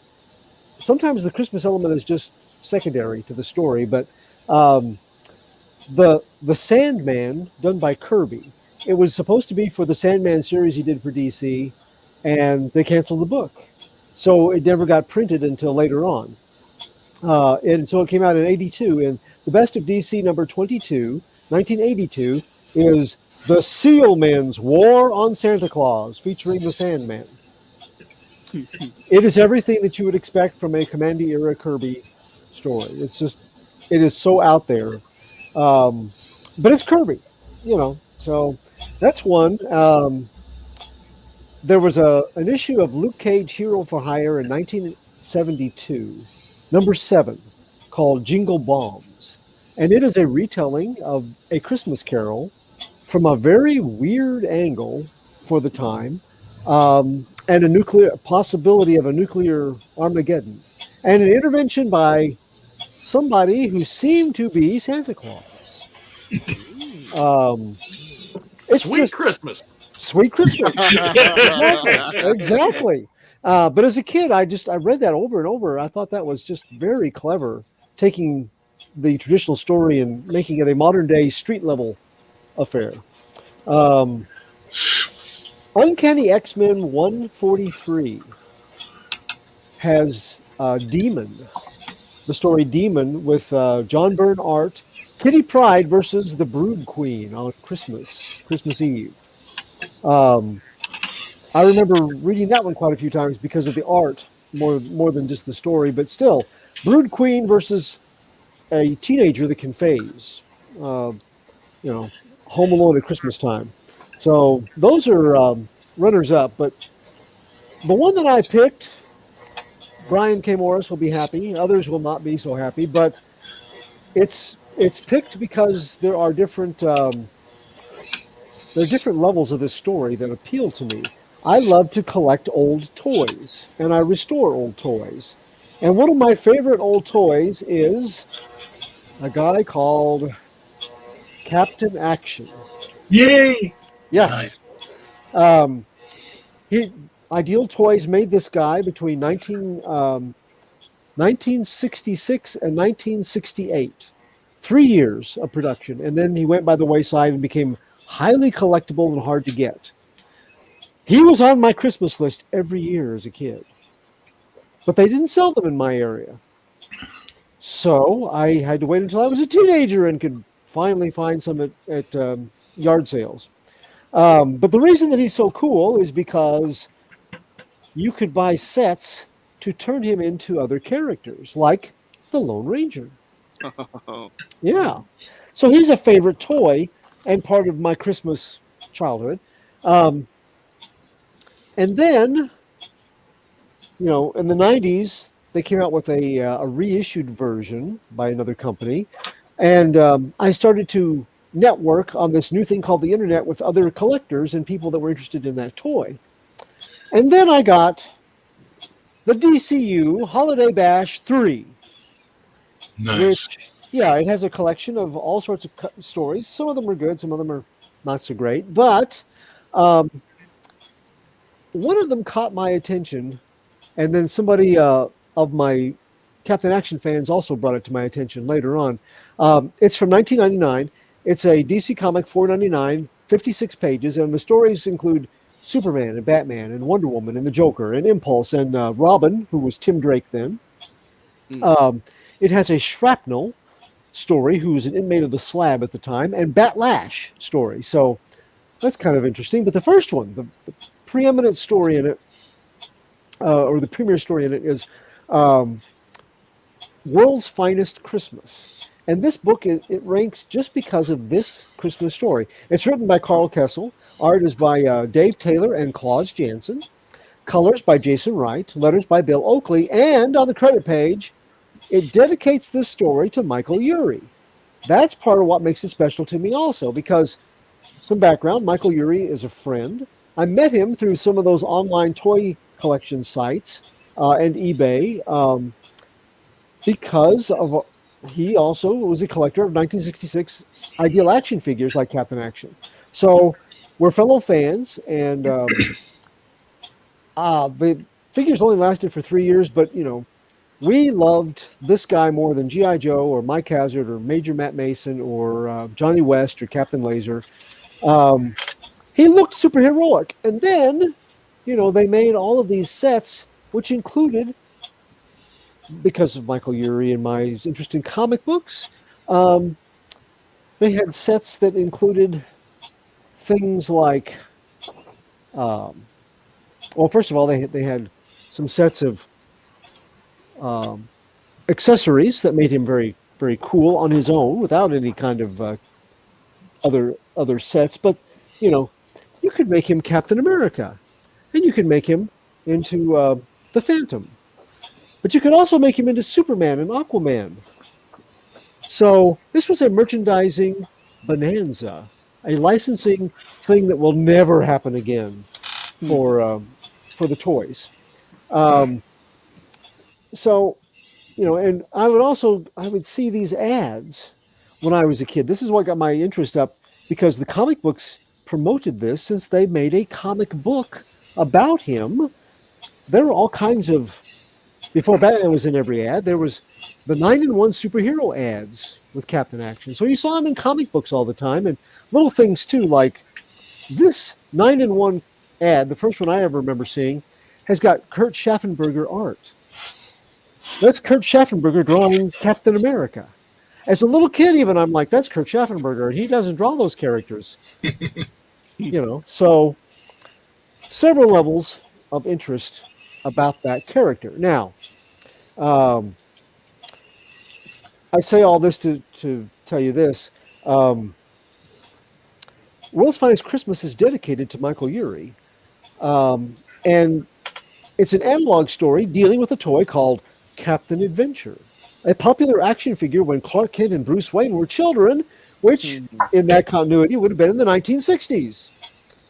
Superman is responding to a Christmas Day emergency, and he's socked into a Yuletide flashback when he sees the threat. The threat in this case is a giant robot who looks just like his Captain Adventure figure when he was a kid. Oh, wow.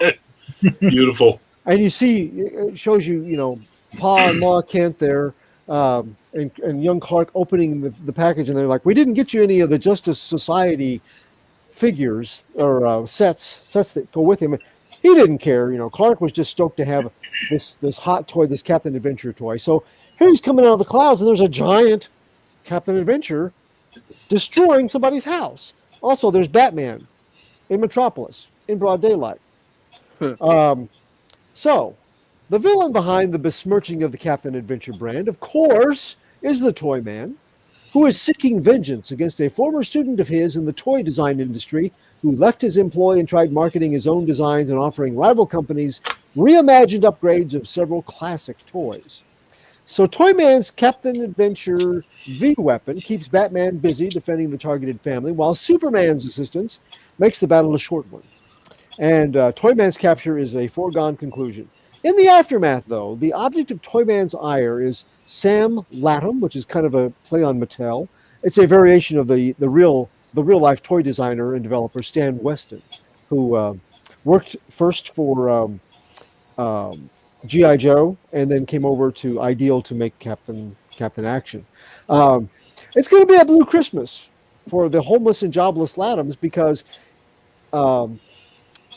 he has sunk every dime into trying to make his own toy ideas, and he sent them around to companies, and nobody is interested. He's out of work now. Their home is a pile of rubble. So it's going to be a really blue Christmas, but not if Superman can help it. He tells Batman they can't leave the family like this, and the Dark Knight says, "Well, my mission's complete." Toyman had used Wayne Tech chips in bringing his oversized action figure to life, and that's why the Cape Crusader tracked him down and the robot and intervened.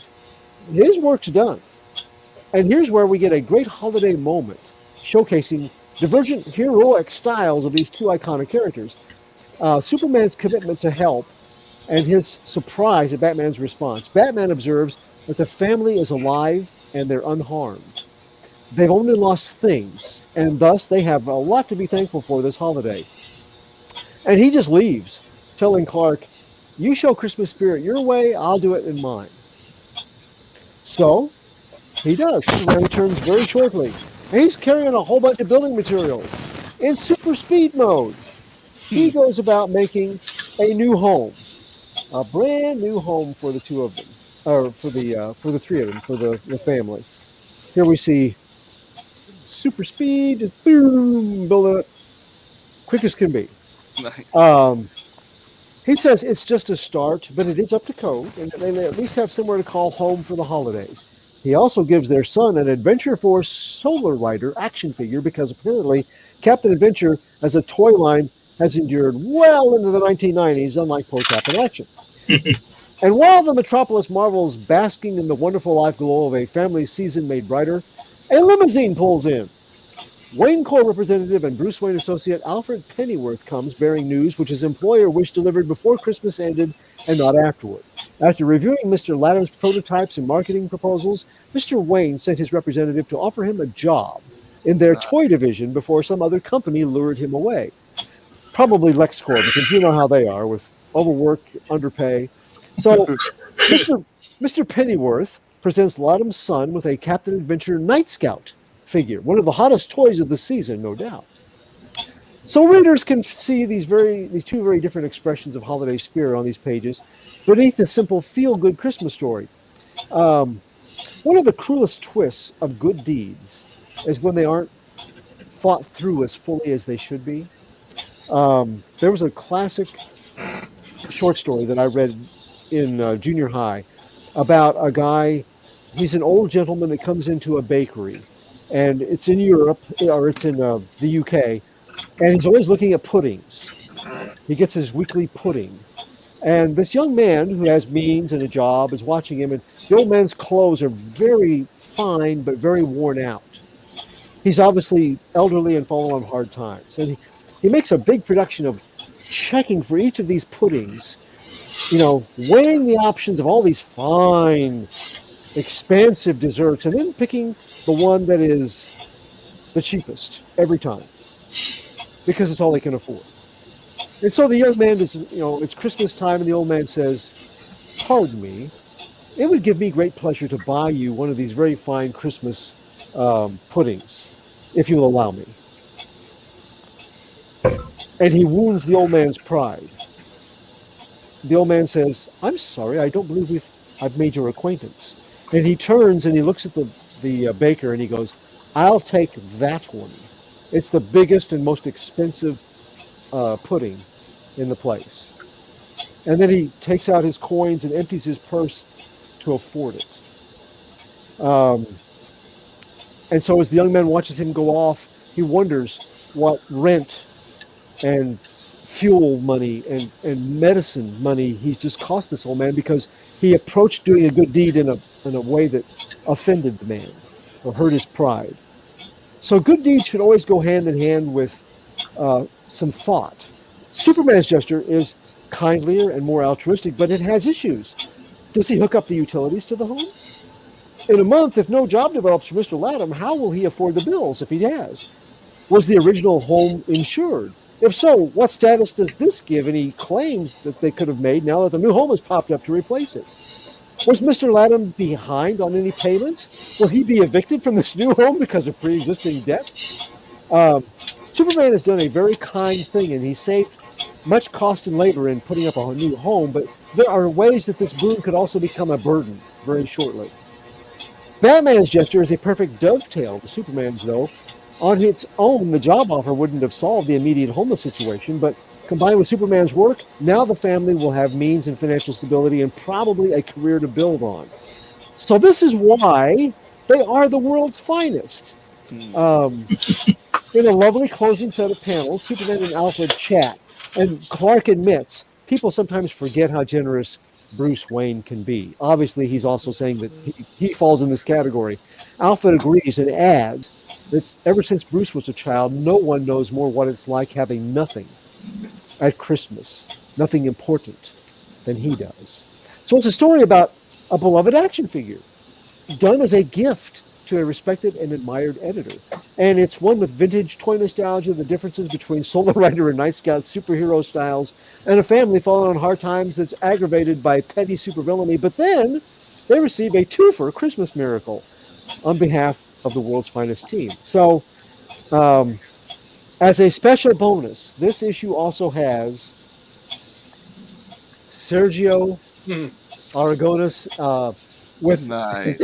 Yay! He's showing, everybody's caroling, and all the superheroes are warbling, and everybody's showing their appreciation by throwing everything, including the sink. There's even Sergio there throwing an inkwell at them. And the person that is their choir director looks to be, under the Santa hat and the big ears, someone with the initials maybe Alfred E. Newman. So that's why this issue speaks to me and is one of my favorite reads during the holidays. Well done, Clyde. I think that was probably, yes, that was one of the best explanations of why they're called the world's finest. There you go. Well done. Well done. Well, we are an hour and a half in. I would just Hold quick before. Oh, Let me say one thing. oh The no. one comic that no one mentioned. Oh, yeah. Go ahead.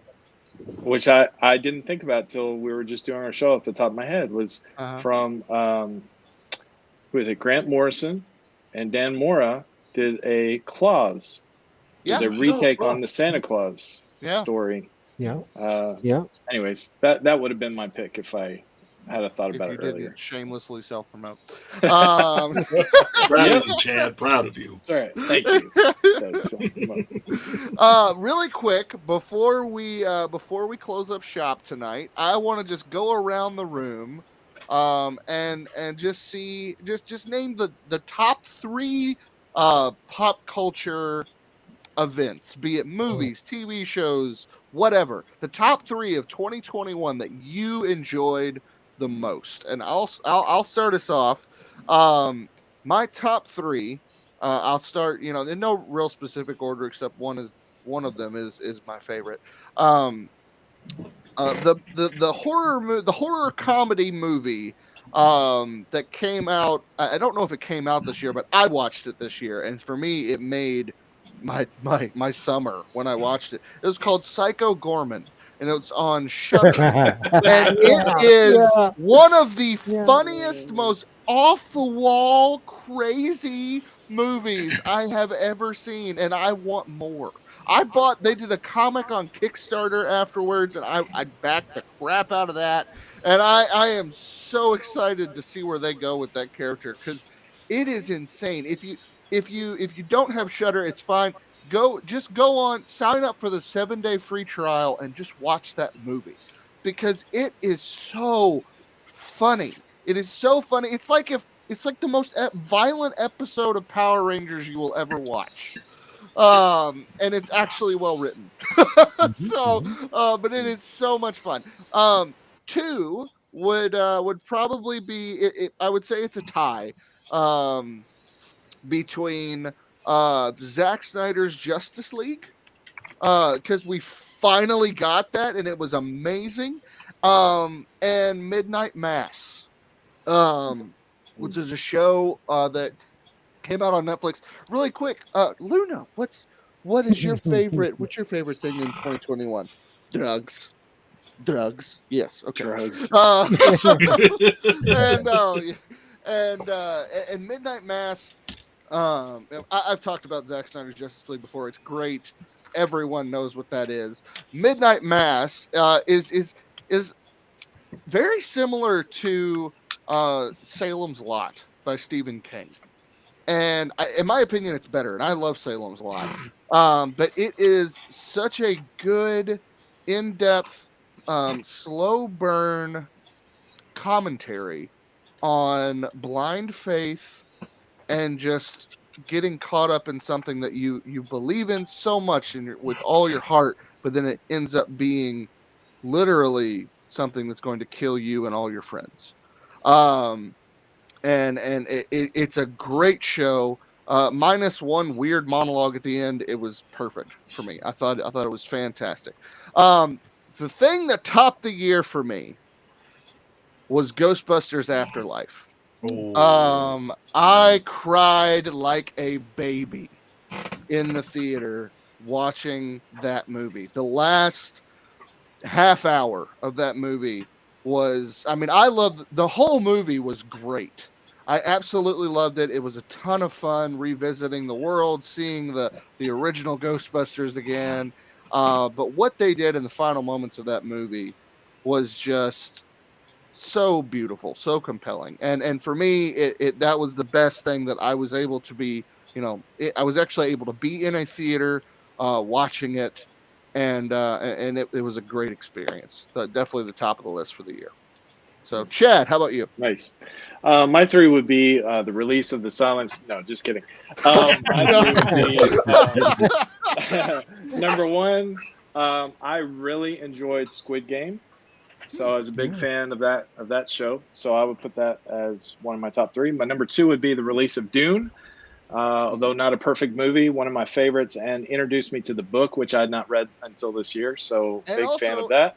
If you want to, scroll back a few weeks. We did a review of Dune on this show. That's right. Yeah. Me, Chad, and Jeremy.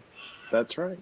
And then number three, one of the most beautiful animations I've ever seen in my life is Arcane, which is out on Netflix right now. Yes. And I would highly recommend. So, yeah, those would be my top three. Oh, honorable mention. Speaking of animation, Spine of Night. It's an independent rotoscope animation movie, and it blends fantasy and horror. It just really you can't really tell which genre it is. It's so well done. It's on Amazon right now, Amazon Prime. If you have it, gorgeous movie. Go check it out. Loved it. Damien, what about you? I would honestly say, I don't know if I have three. I know I have two for sure. The first one would be, I was going to say WandaVision, but I'm going to say all of the Marvel TV shows, all the Disney Plus shows. Yeah. Because every one of them was good. I liked them. I think they all helped expand on a universe that we thought we'd seen the length and breadth of. And be able to tell a few different stories that wouldn't have held a 2-hour solid audience, but we come back every week for an hour and it was broader and yet still small in some cases. I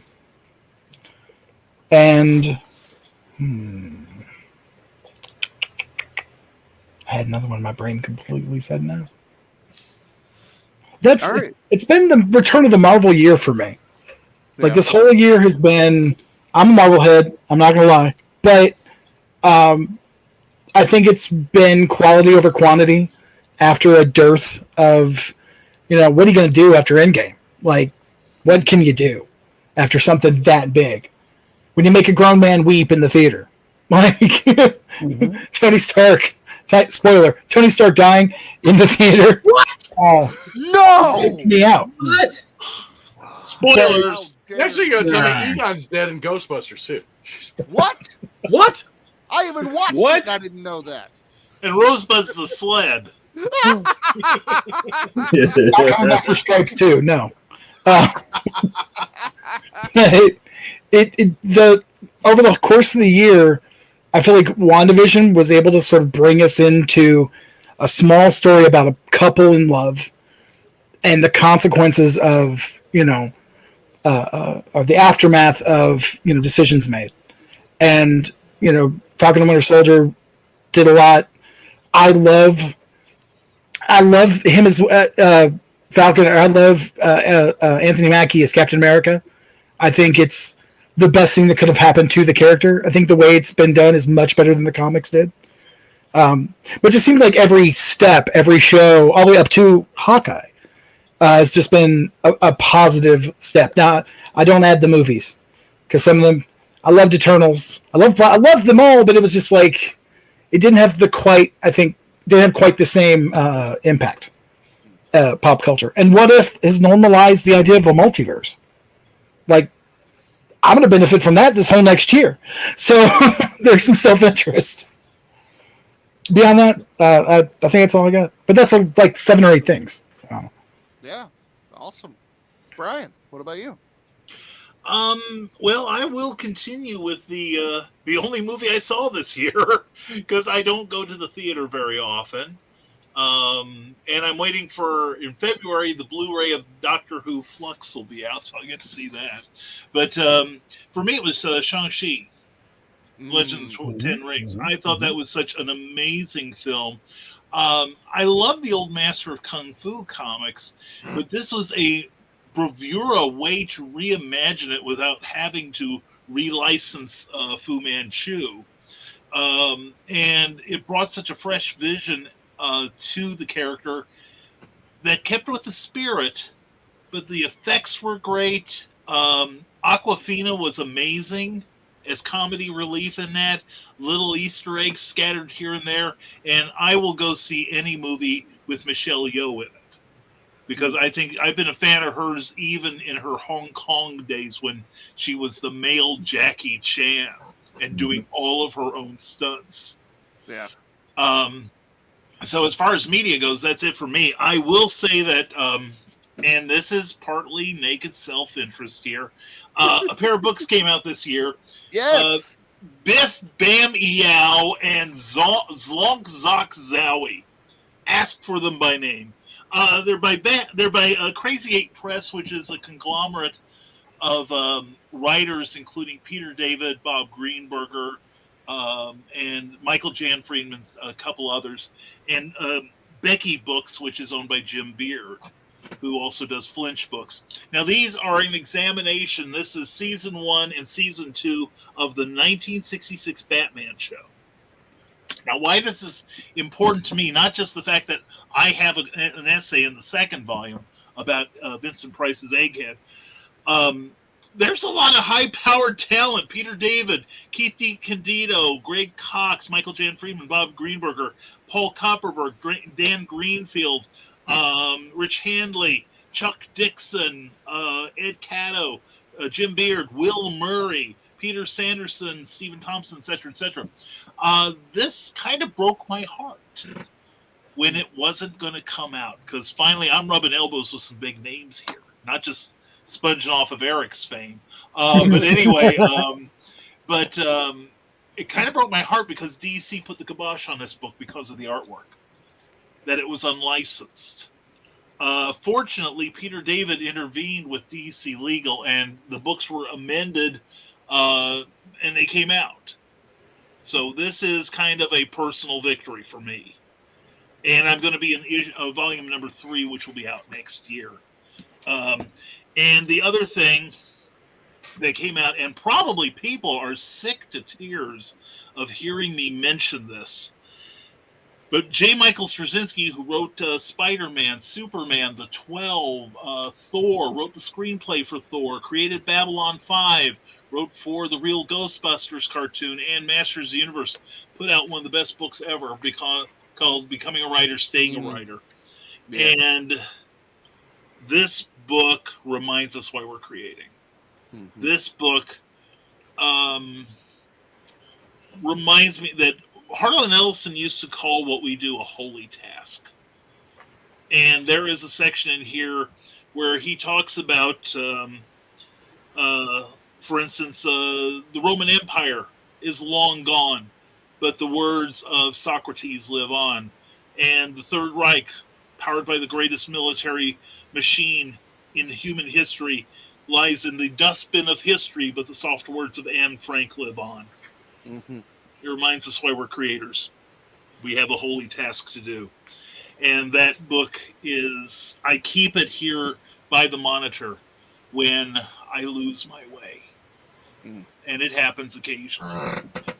And I need a reminder of what we do. And it is important. Yeah. No matter what the well-meaning tell us, that we are doing a service to humanity. And honorable mention, just to line things the hell up, I picked this up at my local comic shop. I had a copy when I was 4 years old. I found another copy when, this is a little golden book, The Night Before Christmas. The classic tale. And the thing, and yours isn't semi-opaque like mine. But anyway, this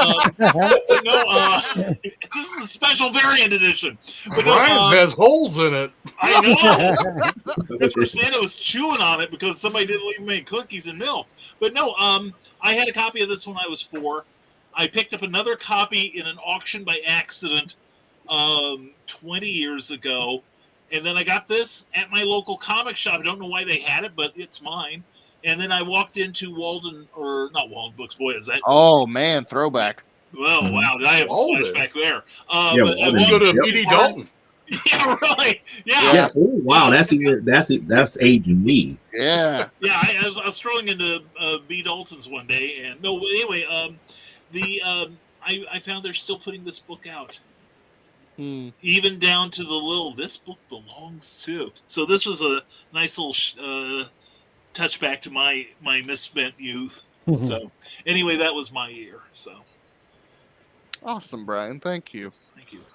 Clyde, go ahead. Well, it's been a rough year. We have not been able to go to the movies at all, and so I got to echo Damien's shout out to the Disney Plus MCU offerings. Mm-hmm. You know, when after last holiday season, which was also difficult, WandaVision came out and gave us something to look forward to every week. In weeks that weren't a lot of things to look forward to. It ends the year after a series of, very good offerings for different shows with Hawkeye that was like a bow on our Christmas present and something that brought my family together. So, they kind of transcended just being TV shows and fillers in between movies for us this year. But because he already mentioned it, I will also say that other things that we could get that were not in the prime categories of like Snyder's Justice League that we watched online or those, but things like the Doom Patrol 3rd season. Yeah. Mm-hmm. Comic book centric, a lot of fun, different. Jupiter's Legacy. I really enjoyed the one season that we're going to get to that apparently, but it was something different. Invincible. The animated Invincible show. Yeah, that was very good. All those that are not Marvel, they're not DC, but were still out there and representing a different kind of comic book. Oh, also Flora and Ulysses for Disney Plus. My daughter clued me into that one about the superpowered squirrel. So it wasn't just the Marvel characters. There were some others out there too that they did. Also, just the fact that never did I ever think I would have a Christmas ornament of this character. Of Peacemaker. Not with that stupid helmet. Of all the Charlton characters that he came from their stable originally, he is the least likely to, if you'd have told me 10 years ago, hey, you'll have a Hallmark ornament on your tree of Peacemaker. No, not happening. The same thing when somebody would have said, hey, even though there's all kinds of licensing issues, DC is going to bring out a collection of the Captain Action. Dovetails with my selection this year of all 5 of the original books that they originally published as part of one of the first merchandising crossovers ever in comics. They're going to be coming out with that with lots of special new materials. So that also is a very positive thing. And one other deal I got to mention, because it's a sad note, like this year has been for us, my family, but George Perez told us about his condition and the outpouring of love and appreciation for him was it's heartfelt. It's beautiful to see. And I'm glad that he was courageous enough to talk about it so that people could show him the love for his work.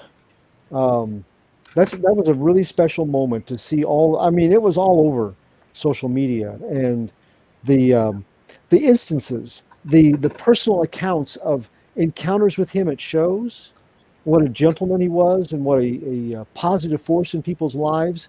May we all, as creators and innovators, may we all have that sort of a legacy that people remember us that way. Not as big as him, but may we do the kind of positive things in people's lives with our creativity that he did. That's great, Clyde. Thanks, man. Eric, how about you? Well, like Clyde, it has been a great year, but yeah, I got to say, whether you like the DC universe, the Marvel Cinematic Universe, independent comics, or anything, it is great to not have to hide what we like anymore, like we used to have to. If you read comics, you could tell people you read comics. You like comic book movies, you could tell people you like comic book movies. I mean, when I was a teenager, I couldn't tell anyone I read comics. I'd get beat up and shoved in a locker.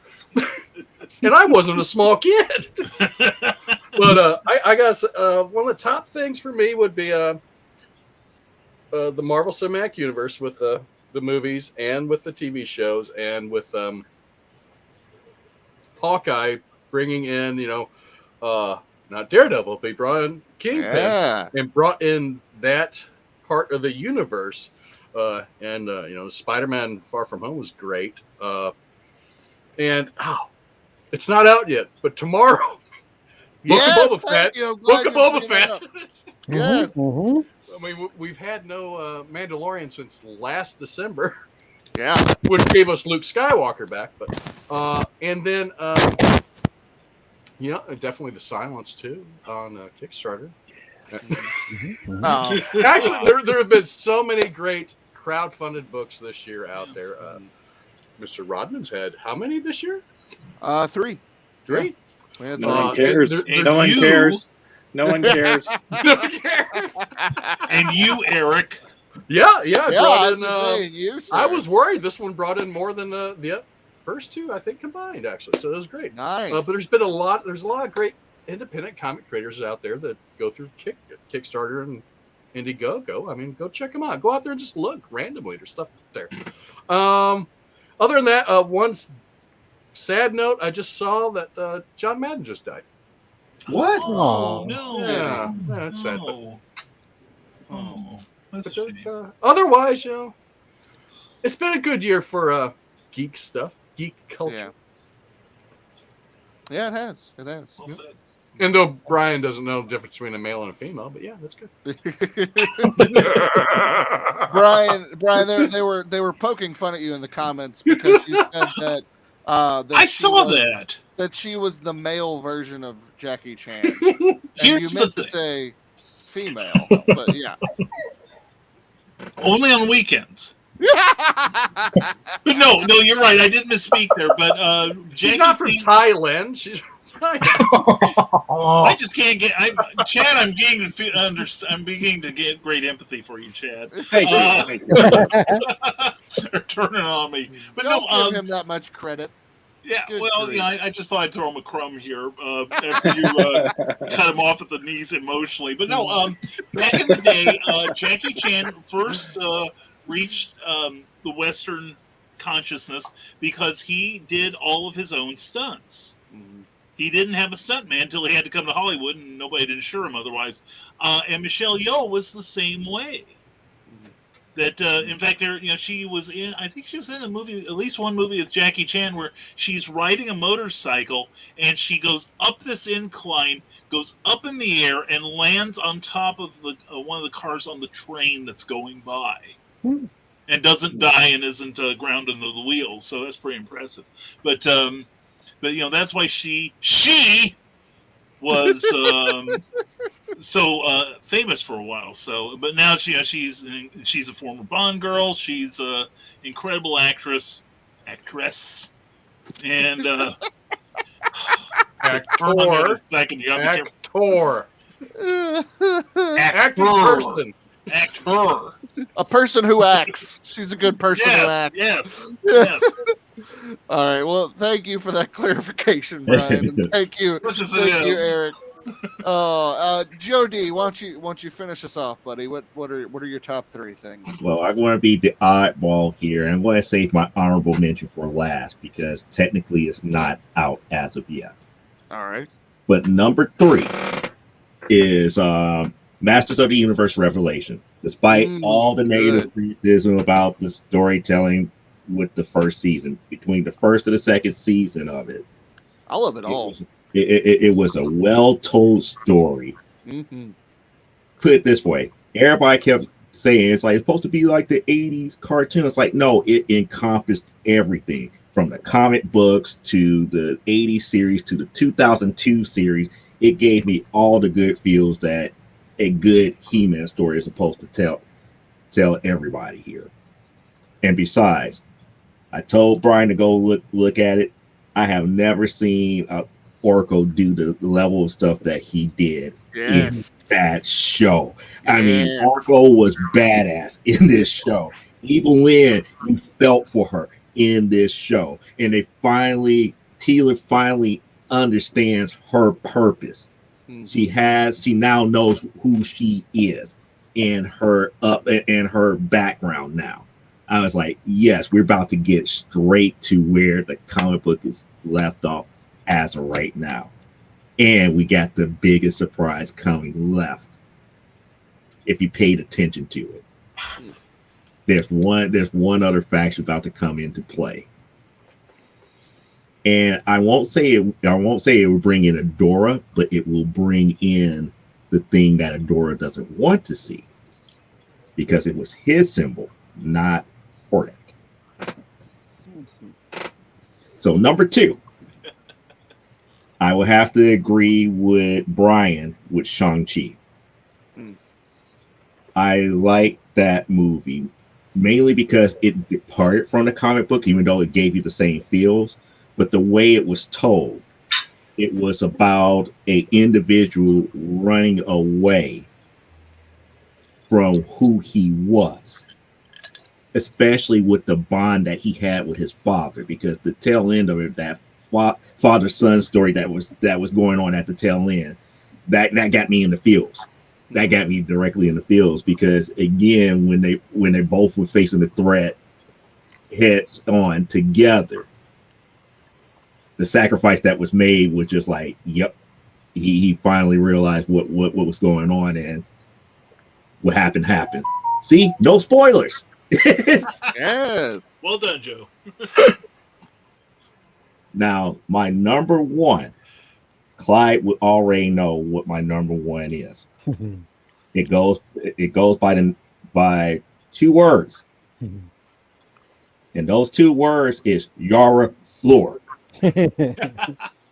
Wonder Girl came out this year, and I'm up here. Well, actually, let's just take it back. It started with Future State Wonder Woman, which was our first glance at Yara Floor. And then when her book finally came out up under Wonder Girl, it was a breath of fresh air for at least the Wonder Woman family, and at least all the characters that we know about in Wonder Woman. It's like she kind of like, this is what this franchise needed. Somebody that's brand new. And besides, we got the awesome line of, hey, is there pineapple juice in this? I'm alert. She was a floodgate. She opened the floodgate for the Amazon titles and characters. It was Mm-hmm. amazing. I mean, I wouldn't say a reimagining, but it was a rediscovery of all the Amazon titles because of her, because she was that new and that fresh. Yeah. So that's why she's number one. Now, the honorable mention, and I'm still waiting with bated breath come Friday, and that's going to be this upcoming season of Cobra Kai. Oh, that's right. Yeah, It is yeah. Friday. So once that starts Friday, I'll be there watching it. Yeah. I want to know what's going to happen in this tournament. What's really going to happen? How everything is going to pan out? And since the trailers already showed them, I want to see what Terry Silver's going to teach these kids. Yes. Yeah, he's the one that I'm looking forward to the most in the new season. I'm looking forward to them working together, because I think that's gonna. I'm tired of their drama. Just to be honest with you, I love the first 3 seasons; they're great. I'm glad that they're coming together now, and I think that's gonna be really interesting. But I can't wait to see what Silver does. For sure. And yeah, that's going to be another lesson that oh goodness, I don't. That's like, dang it, I can't even think of his first name, but what Russo have to deal with firsthand, because remember, he never resolved what happened with him and Silva. He never did, not one-on-one, not like with Kreese. Yeah. It's gonna be pretty cool. I'm excited. Then you have to face Silver head to head, because he's the only one that knows. Now I'm disappointed that the so-called bad boy of karate didn't make his cameo appearance as of yet, but we don't know. I was just say we still got next season, so we'll see. We don't know as of yet. Lou Gossett Jr. and the kid from Iron Eagle are going to show up and blow up Cobra Kai. You heard it here first, folks. Yeah. All right. Well, guys, I do have to say one last thing before we skim through the comments really quick to close it out. The one thing that I will say is probably the most impactful this year for me is this. This group of people, this time last year, we didn't have Comic Book Spectrum. And the Dingoes were not a part of the Rising Tide Network. We didn't have Damien on the show. We didn't have any crossovers with from the desk of a small press publisher. And I'm Clyde thankful. wasn't making us spend more money on comics. Yeah. We need to talk about that. Yeah. And so I have to say, thank you guys for being this year. We've all come together and collectively said in our own individual ways that this year has been pretty rough. We've seen a lot of death. We've seen a lot That's of the kind of year it's been. Yeah, for real. And there's been a lot of death. There's been a lot of just overall suckage this year. And this group right here has really helped, I think, all of us get through it. And I'm really thankful for all you guys. So this is my favorite part of 2021. Above all else. Yes, even you, Chad. Say it, Brian. Say you love Chad. Come on. Say it. Just say It's it. Christmas time. Just one Say time. You have to. Yeah. So let's skim the end through of the the year. comments here, guys. Let's find some ones that we haven't talked to yet. He says it off camera. Put it this way: yeah. that bonding feeling is more like a father to a son, where the father just can't say "I love you, son." It's more like, "Yeah, go ahead and take the car. You're all right." It's You want to have a like catch, that. Dad? I don't think I'm very comfortable with referring to Brian as my father, but Yeah, just call me Daddy Brian, Chad. That's all I need. All right. Chad, I do love you, sir. I love you too. A great friend, and I love making fun of you so much. Ryan Permission, hello, sir. He says hello there, happy holidays, everyone. And Ted Davies says, great show, guys. You need some women on the show. Just saying, that would be great. Women like Jackie Chan. Yeah. But hey, you know what? We are ever expanding on this network and on this show. I think we've got some cool things coming our way in 2022. I think this crossover will expand more than just these three shows, and I'm excited about that. Ryan Permission says my top 3 interviewing all of you guys. Oh, that's nice. Buying indie books and watching movies I missed out on. You guys rock. Happy New Year. Happy New Year to you as well, sir. Sarah says, Happy Tree Friends for Christmas. Yes, absolutely. If you don't know what Happy Tree Friends is, go to YouTube and have some fun. And Donna Carlene says she was the there you go, Brian. She was the male Jackie Chan. Is there something about Jackie that we don't know? It was an operation and a bunch of hormones, okay? And guess what? He didn't have to change his name. You see? Yeah. See? It worked out in the end. Yeah. Yeah. And then, of course, poor Brian. He's the new Rodney Dangerfield. He gets no respect. I don't get no respect around here. Yeah. I don't learn it either, but hey. Yeah. Well, and I can't wait for your new version of Back to School. This steak is really fresh. I still see the jockey's whip marks on it. Yeah. Oh, God. Rick Bradley says, thank you all for bringing up my spirits tonight. Feeling under the weather and my voice is basically gone. I'm sure your family is excited, which now everyone loves. There you go. No, seriously though, thank you guys for being here for us, and thank you for showing up. Thank you guys for being here. This has been a great night, a great holiday special. And one last time, we're gonna go from bottom to the top. Everybody, say who you are and where we can find you. Thank you all for being here tonight. This was a great show, and I had a lot of fun. It was great. Joe D, take it away. Okay, we gotta do this the way that I came in with it. Joe D Mcphee, Illinois Institute of Technology, backup quarterback for your comic book spectrum. Yeah, I am Joe D Mcphee. You can catch me each and every Saturday from the Dastardly Small Press Publisher here on YouTube every Saturday at 9 p.m. Central Standard Time. 8 o'clock. Outside of that, you could catch me sometimes on Comic Book Spectrum. Like I said, as the backup for one of these guys here every Thursday, 7 o'clock Eastern. Outside of that, you can catch me on YouTube. You can catch me on Facebook every so often, DeviantArt as well. But this upcoming Saturday, I will be having a Front of Destiny Small Press Publisher where I'm going to be doing like the history of some of our alternate covers and be selling them all at the same time. So it's something brand new for the brand new year, because it will be January 1 for that show. So day one, new things. Awesome. Thanks, Joe. Eric, take it away.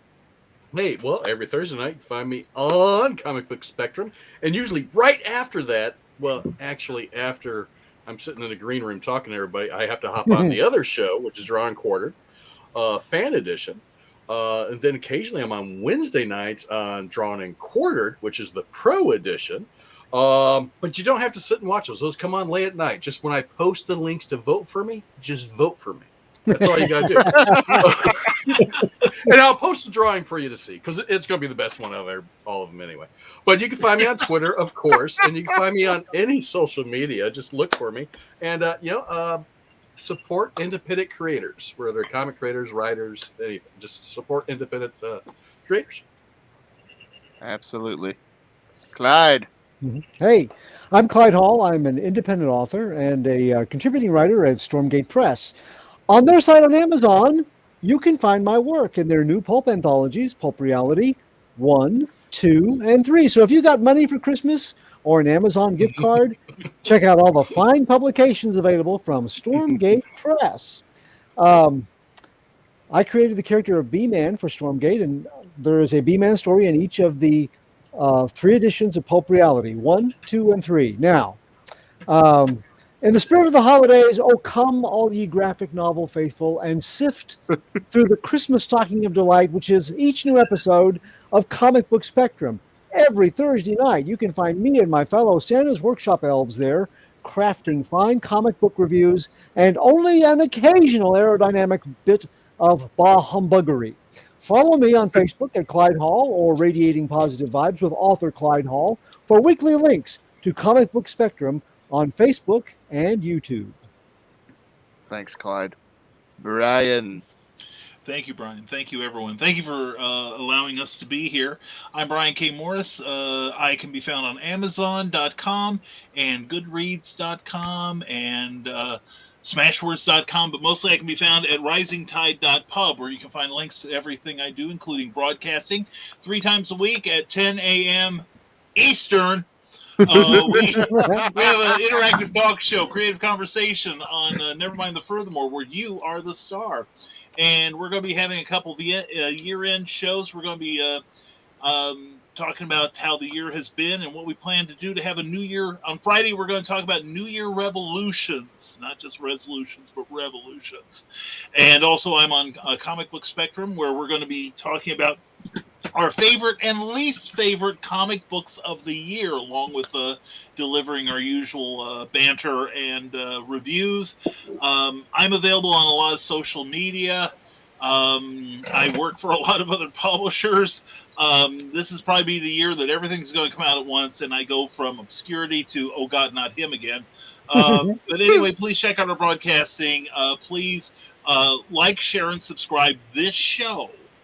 And also, please check us out on the Rising Tide Broadcast Network page on Facebook. Please give it a like. And please, the Brian K. Morris Rising Tide page on YouTube. Please give us a like on there, too. Please subscribe, because we've got some new shows coming out starting in January. And you'll find out all about it if you sign up for our free monthly newsletter at risingtide.pub. The next issue will come out around 5:15 on Saturday. So please sign up before 5 p.m.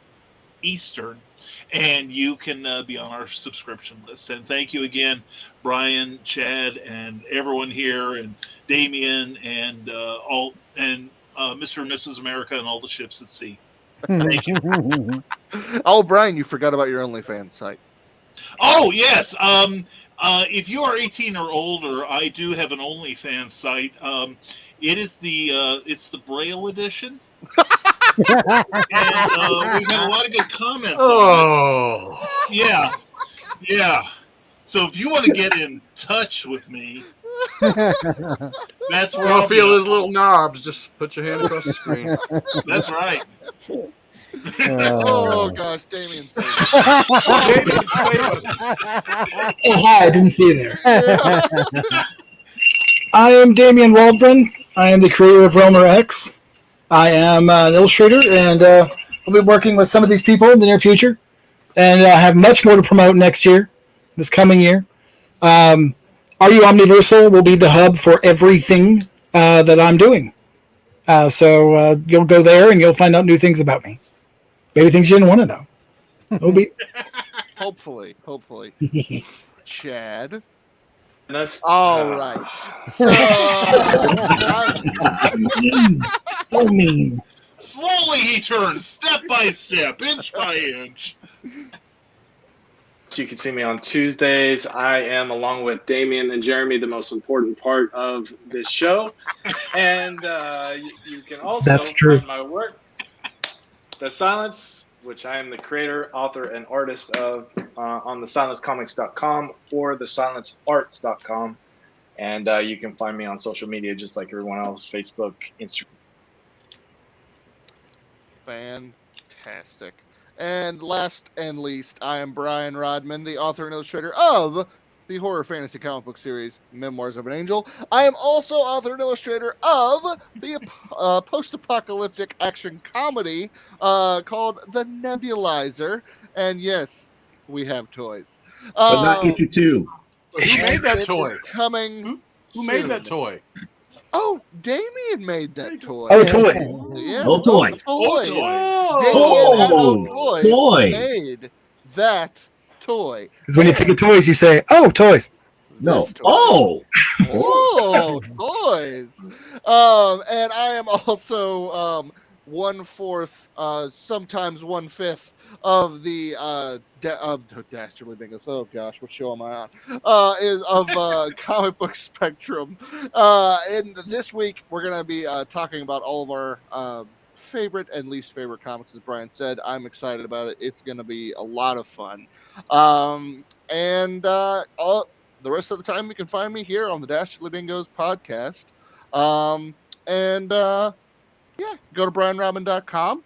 There you can find me on all my social media outlets, mostly just Facebook and Instagram. But yes, that is enough of me.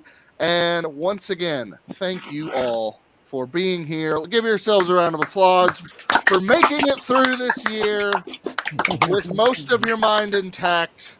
And thank you Thanks all. the audience for watching. Yes, thank you all for watching. Thank you all for being here. Please like, subscribe, and share the video. Hit that bell to be notified when new episodes come up. And we will see you next year. Have a great night, everybody. Have fun. Be safe. Don't do drugs. If you do, call Chad. Have a very good night, everyone. See you later.